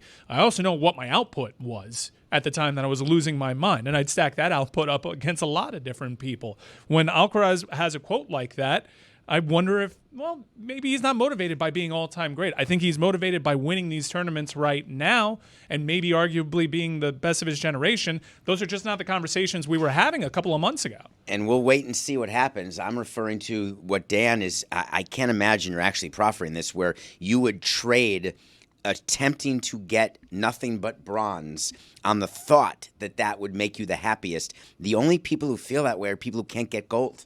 No one starts an Olympic training to say, "Oh man, you say I want the only bronze." people who feel that way, and yet I'm offering you an example of somebody who doesn't feel that way. The reason I'm bringing this up is because I'm presenting you an example of someone who is saying, I'm choosing joy over having to be the best, and those two things don't necessarily exist together, the being the best and the joy. That the idea that there has to be some misery in this, or all misery in this, in the competition. Look, I mentioned this the other day with Klay Thompson leaving Golden State, and he was talking about, I didn't get to enjoy any of it. I wasn't enjoying that while I was doing it because people were chasing me, and I forgot to enjoy it. Klay Thompson's an all-time great, but is mad that he's not in the top 75 all-time. I don't know if all-time legacies are actually something that create joy or not, or if it becomes like Tyson Fury does. He becomes heavyweight champion, 100 years of bare-knuckle fighting in his family. He thinks he's arrived at his dreams, and what happens when he gets there? Cocaine, and he gains 100 pounds because the top of it didn't feel as joyous as he thought it was going to feel. But, like, counterpoint, how joyful is Klay Thompson in Dallas right now? Yep. I don't know the answer to that as someone who appreciates, I don't know how much he's appreciating the end of his career because he can see it from here in a way that he did not in Golden State. That experience in Golden State didn't seem so joyous given that Draymond Green is punching teammates and Kevin Durant wanted to get out of there. They were winning titles. They That's were winning, fun. but I agreed. But I told you that when I sat down with Mike Miller and Udonis Haslem, they said that those 4 years, not fun. Not fun. Winning was fun, but the doing of it was not joyous. The having done it was joyous. Wow. It's so annoying to me to hear them talk that way. Not fun. We had 4 years. We had the 3 best players. We were a juggernaut. We won 2 titles, 4 trips to the finals. But, man, it just wasn't fun. Did Michael Jordan look happy to you? There was only one time Michael Jordan ever looks happy, and it's at a track. Yeah. It's the weirdest thing. No, how about after he won the title each year? Yeah, like when he got to the very top of the mountain. Yeah. Steph Curry seems... That was relief, Dave. Yeah, Steph Curry's a great example. Curry looking for greatness. Steph Curry to me seems like I've been trying to think back here of like an all-time great that we look at like that's a happy guy. It seems like he has good work-life balance. Actually, we don't know the curious. athletes. I'm curious. Well, we don't know those athletes because the way that it's covered and those guys being so alone. There's no way, incidentally, that Steph Curry has that shot and work-life balance like that. Whatever he did to create that shot, I'm not so certain. That was not a balanced human being. Seems so easy. Seems for present. him. He seems present. He's pretty good at golf. Pretty damn good at golf too. So I think he's working on that craft as well. There's a podcast called Nothing Major, and it's for tennis players that have never won a Grand Slam. And I would love to see if they chewed on this topic because there are guys that probably drove themselves crazy, especially in that sport, trying to get themselves to a couple of feet away from where Carlos Alcaraz is presently on the totem pole. And they probably hear quotes like that as guys that probably obsessed trying to beat guys like him, wondering, what are you doing with that kind of attitude? If I had your talent, I'd be shooting for the stars, and it doesn't sound like Carlos is. So there's a ton of baseball players who do that, where they look at guys who are so skilled, but they don't stay in the big leagues because they don't have the head for it. And what someone says, Jeff Conine says this about his own son. Niner. My God, if I had Griffin's talent, I'd be in the Hall of Fame. But when you say don't have the head for it, is it because they have to accept the idea that it's going to be miserable? That they have to accept the idea that it's going to be less fun, less joyful, less fulfilling than it would be to just finish third. Boy, it's easy to be mediocre. You don't have a lot of stress in mediocrity. Third's not mediocre. Yes, it is. No, third is not mediocre. The bronze is mediocre. Being the third best tennis player in the world is not. No. So David, everything after first is mediocre, David? If you're Carlos Alcaraz and you're seated third, you are failing. He doesn't care. The world ranking means I'm not saying he nothing doesn't to care. him. You're missing what I'm saying. It's not as rewarding. I mean, for all we know that Wawrinka, at the peak of his powers, might have been the 4th greatest tennis player ever. In any generation. And we don't know it because of the era that he played in and the guys that he was going up against. The French Open's coming up in May. Alcaraz is the favorite. It's Clay. It's surface. I don't care what it is. He's the favorite to win a major. David, why? That'll make him happy. It's clay. You're right, though. It's a good point. Why It's a different sport on clay. Why are you assuming that he's lying? He's telling you I'm equally happy at number 3 as I am at number 1, and you're I saying never said he was lying. Well, you're saying I'm saying that's not how I would want to surround myself with athletes or with artists or with people who excel at what they do. They acknowledge that they're paying a price. Of course, they're paying a price. You're saying that this person is mediocre when this person is better at what he does than any of us in this room are at anything that we have ever tried. Yeah. That's Never absolutely. heard him host a football podcast. You ever see me do a puzzle? Are you a good puzzler? You're No. you're a third. Oh. You're the third. Here he is. See you, Dave. Minor penalty, 2 minutes for lying. Is that for Alcaraz? Get out of here, Clay Samson. Thompson. And I know Billy mentioned him, but he is 21 years old. It's an interesting quote to hear at 21. majors. I mean, what do you know? What do you know about this? I know you know what it is to be like really good at this. Do you really know what makes you happy at 21? I can't At even get inside my own 27, head when I he was can 21. regret his feelings at 21. No doubt. As time and his abilities have passed him by. He might regret that approach if he's saying right now at 21. At 21, I was going to 12 311 concerts a year. What do I know? I believe that this entire group of people talking about this have aged out on what people his age, their relationship with work in general. It's very different. 1000%. From it's like wildly what a 21-year-old is looking at in terms of mental health and happiness is far more balanced than the workaholics who have come before him, who have dominated sports. And Samson's giving a perspective that is a grandfather's generation removed from what that thinking process is. And I believe his thinking process is healthier than all of the ones that came before it, even if it doesn't result in championships. And I'm not arguing that it won't result in championships because of what the skill level is to even be the number 3 ranked tennis player in the world. But that's like a generalization that gets thrown around a lot, right? Like the youngest people are so lazy now; they don't want to work hard. They have a bad I said a balance of healthier. work and I said a happiness. healthier relationship with work. I didn't say unhealthier. I'm not calling him lazy. He's not lazy. He's not in any world lazy. I think Dan's saying it's kind of a smart strategy, and he's interested to see if it don't, works. I don't know if it's a smart strategy, but choosing happy is not a bad strategy. I know that was a really weird loss that he just got at the Miami Open. I wasn't happy. I mean, it's that sport. He doesn't lose that match at the U.S. Open, though, Mike, and you know that. And there's a fine by majors, not by world rankings. Why would he care about that? He does have more random losses than the guys that he's generally judged against. And I know that stuff happens, but there isn't a sport, I think, for my money, in all of athletics that tests your mind, body, and spirit quite the way that one does. I guess you could say MMA, but in terms of like the mental aspect of the game, those tennis players are so in their own head that you could look at it as like, this is a refreshing quote, but honestly, you can look at it and say, good for you, but I don't think you're going to be all-time great because you think that way.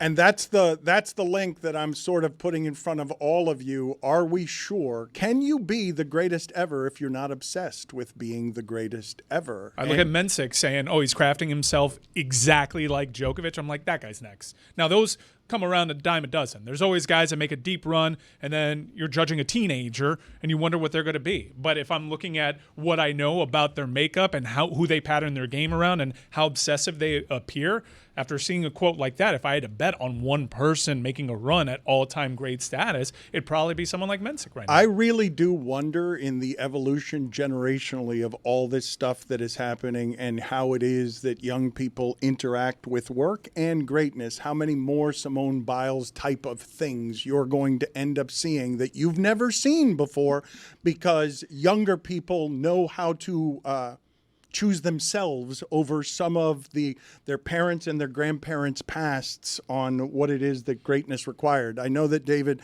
you're continuing to make faces in here because I'm not making faces. I'm talking. Well, but let's examine this for a second. You are obsessed with being the best. Yes. How happy does it make you? Not. But I'm not searching to be happy. I'm searching to be the best. I'm competitive in everything I do. I want to be the best, and I'll work as hard, if not harder than everyone to do it. And it may not work, but you can bet your ass I'm not trying to be third best. Right, and I can bet my ass also that you're not as happy. But you're not happy either.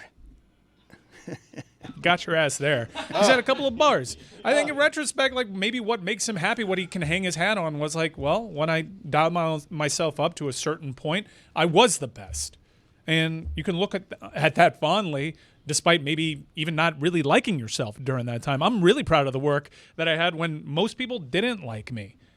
I was putting out really high-end art for my career, and even though I wasn't right and I alienated a lot of people, I was also operating at a really high level. And with some distance on that, I'm like, I can change that thing, I can change that. But when people look at my run as a producer, and granted, this is nothing like the level of Carlos Alcaraz, I'm like most proud of the era in which I was the worst version of myself. It is a hole, though, David, that doesn't get filled by accomplishment when you continue to accomplish and it doesn't feel like enduring happy. It's what I'm saying about Tyson Fury. You've got 100 years of your family bare knuckle fights in the street, and you become heavyweight champion of the world. And what you immediately do after that is gain 100 pounds and develop a cocaine addiction because the fulfillment doesn't actually fill the hole. I'm always bailing water, and so are most people. And that's what we do. That is the life we choose. You can go live on the beaches in Australia in the van. But you wouldn't.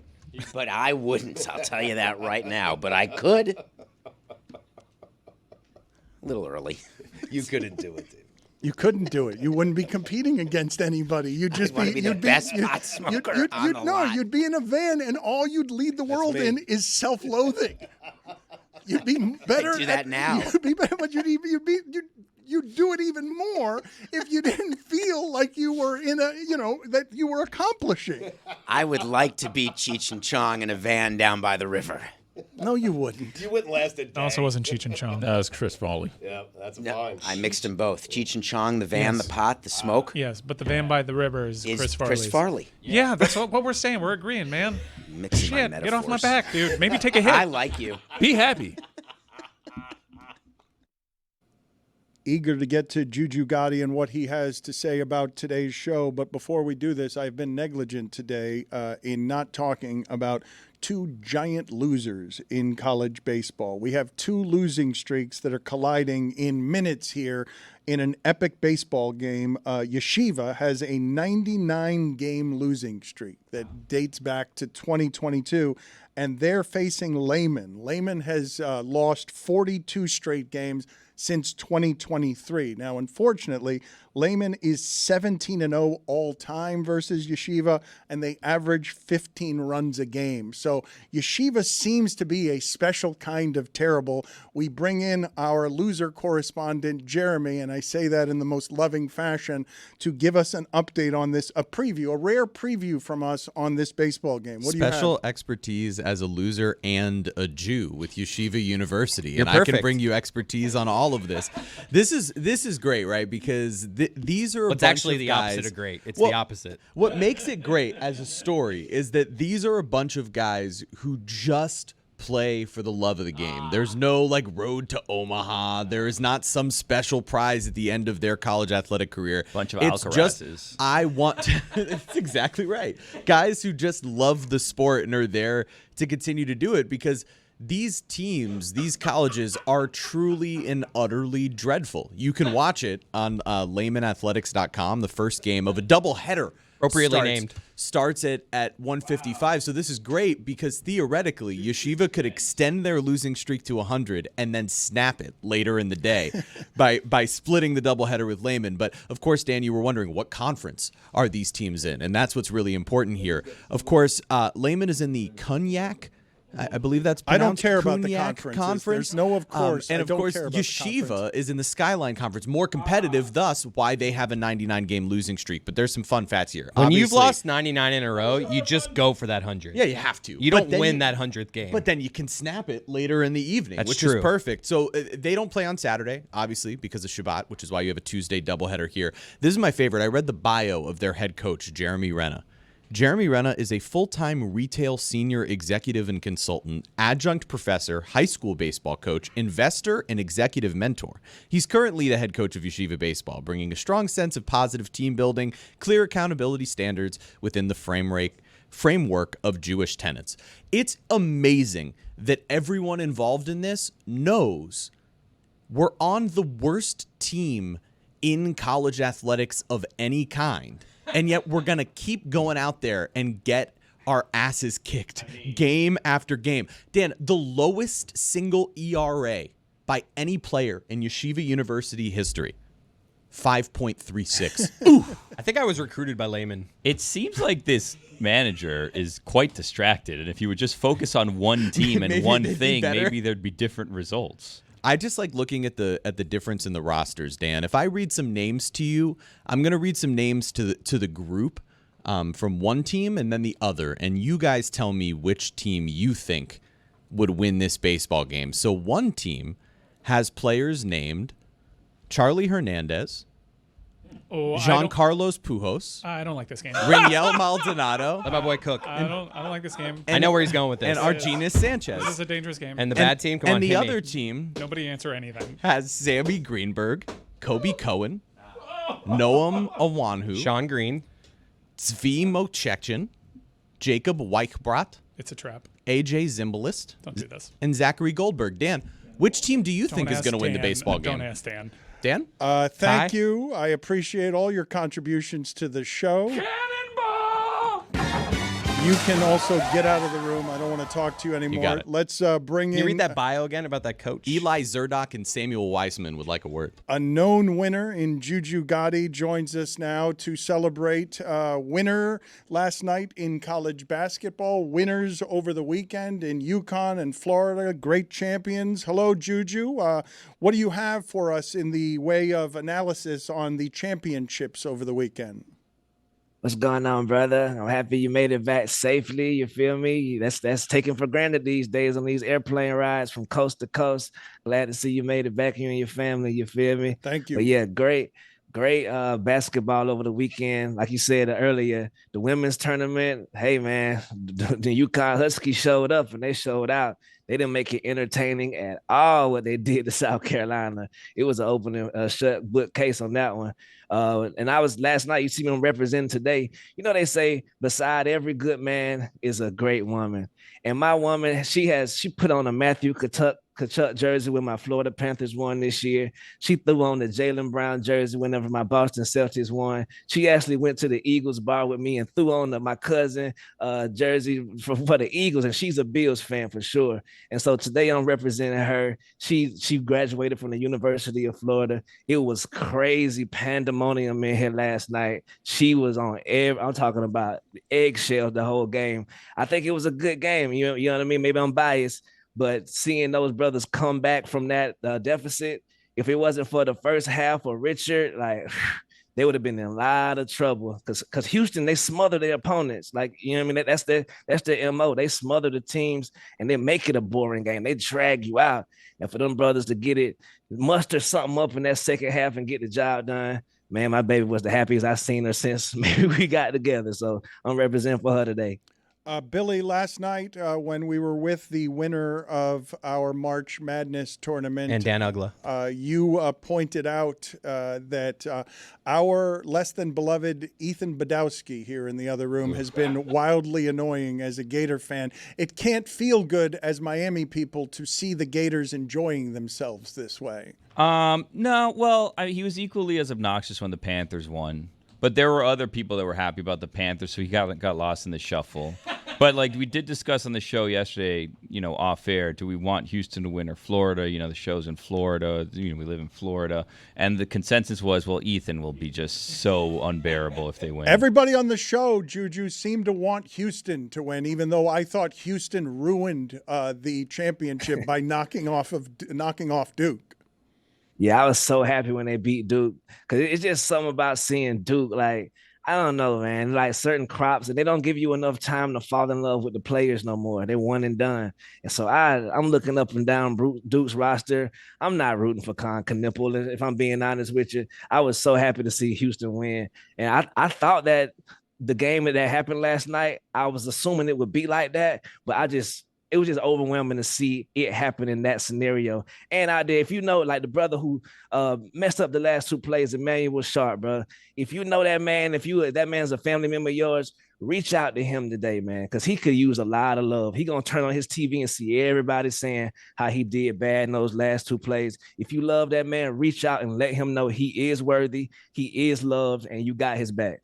You did something there that I think has been happening throughout the tournament. You brought a delight to the cherubic face of Chris Cody by simply saying the name Con Knipple. Yeah, it's great. Right. I did not think that's how you said it when I read it. I went with the announcers. I was like, well, they call him Clay. I'm going to call him Clay. His mama call him Knipple. I'm going to call him Knipple. Yep. What else do you have for us today from the conversation we have in terms of criticism from the audience, critique from the audience? Oh, man. David Samson on that last segment with Carlos Alcaraz, brother. Like, you my brother. I love you. You feel me? But some people define winning in different ways. Some people define winning as being able to provide for their family, being able the first person to get their mom a new house, getting their parents out of a situation they've been in forever. Some people define winning as being an inspiration to people and just being a positive influence to someone who was just on the verge of giving up on themselves. We can't always take winning for like winning the game as, well, you're not good in life, because that's not a good way to be. You feel me? I understand that's how he is, and I salute and I love him, but he definitely can't have those takes wearing that shirt. You feel me? Let's update some of the polls here. What were the best ones from today, or do you have anything more on that particular subject? Because I know that you are a very strong advocate for mental health here, and it probably droned on too long, but I do find interesting the conversation of whether or not the striving to be the best is an active obstacle to real and true joy, because the two things can have trouble coexisting, especially if you don't get to be the best, but even if you get to be the best. Right. Caitlin Clark didn't win the national championship. Newsflash. You feel me? And my sister Paige Beckers, she dealt with injuries that would have broken a lot of people. ACL, the same thing Juju going through right now. She dealt with an ACL injury back-to-back years with UConn. Could have given up on herself because she wasn't the best in those years. It's just a testament to your character to be able to keep it going. Look at my brother Ovechkin. He been playing for the Nationals, but when they was ass. And now look at him in the spotlight, being able to break the great ones record. So I think it's just something that goes inside of your body. Don't give up on yourself just because you didn't win today or you lost yesterday. I think it's just a testament to the strong people out there. Just keep going no matter what. Juju meant the Capitals, but the visual of Ovechkin being a Washington National baseball player is funny. I also feel like those are pretty close to synonyms. Oh, no. Everyone knows exactly what he meant. They're not, but it feels like they are. It's a pretty ridiculous time in tennis because of the era that we are still, I guess, because Djokovic is doing the thing, actively in. When Alcaraz gets asked about his greatness, it's not judged against his contemporaries, really, because one of his contemporaries is an all-time great. So we're doing this thing in tennis because sports science has evolved to a point we never thought possible, with both men and women aging beyond what was thought to be their prime. It's like, well, are you going to be all-time great? It's kind of an unfair question and an unfair pressure to apply to these guys. Let's update some of these polls, Juju. What do you got that was best today? Is John Mulaney a sex symbol? 83% of the audience says no, he is not. Dang. I don't think our audience gets to decide that one. I don't think I think our audience is predominantly male, and I think our audience isn't giving sex symbol to anybody. Our audience is predominantly awesome as well, though. So salute to them. Is a tank street legal? 62% of the audience says no, they are not. Please, to Jay Leno. Please put up that video again of Jay Leno. It is comical seeing him come into the picture on a street in a tank that's moving very slowly, attempting to parallel park. Chris Cody, are you trying? I'm workshopping it. It's not good. No, it's not good. No, let me see. Let me hear your Jay Leno. I know it's not good. I'm just going down the street. I'm telling you, it's bad. I tried to workshop it a couple times back here. Guys workshop it. I call them. Sometimes we're workshopping. And his jaw expanded, and he became his face. He was morphing into the character. He doesn't have the voice. Keep working on it. Juju, what else you got? I don't think it's a coincidence either. The last time we saw Jay Leno, he was beat to shreds, and now he pull up in a tank like, yeah, try me now. Seems to be healing. Right. Does South Florida lead America in butt implants? 95% of the audience says, yes, you guys do. Dang. Would you fear getting a jaw implant? 87% of the audience says, yes, they would. Thank you. I feel validated by our audience. Thank you, audience, for saying that my fear is okay to have. The specifics of a jaw implant, I fear it less than nose, than something with your teeth. I don't know that there's a place on my face that you could go. Maybe maybe LASIK I would fear the same way, even though I shouldn't. Go ahead, Juju. What else you got? Does Dan love fear? 100%. 89% of the audience says, yes, you do. Salute to Mark Wahlberg. Was Tampa designed by someone who was drunk? Salute to my sister Lucy. 93% of the audience says yes. And which do you feel more safe in? A car driven by someone or a self-driving car? Oh, this is an important one. Let's see what we got here.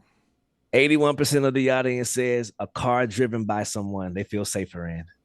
And those are your polls. Juju, would or could you live in Sydney, Australia? Oh, yes, I could live in Sydney, Australia. But would you? Would I? Absolutely. Oh, they got big insects and bats down under. Yes, I would to try to get out of here. Sydney's not like that. Right. It's been said that it's been called the Hollywood of Australia in certain circles. So yeah, I would live in Sydney. I lived outside and in the real deal streets for 6 months of my life. So yes, sir, Sydney, Australia, thumbs up. All right. The outback is not Sydney, though. The things on land that can kill you in Australia, they're not. Sydney is not the place that you find those things, I don't think. Right. Awkward ending. Sorry. I'm glad you got that point across, though. Thanks, Juju. Thank y'all. All right, see you later.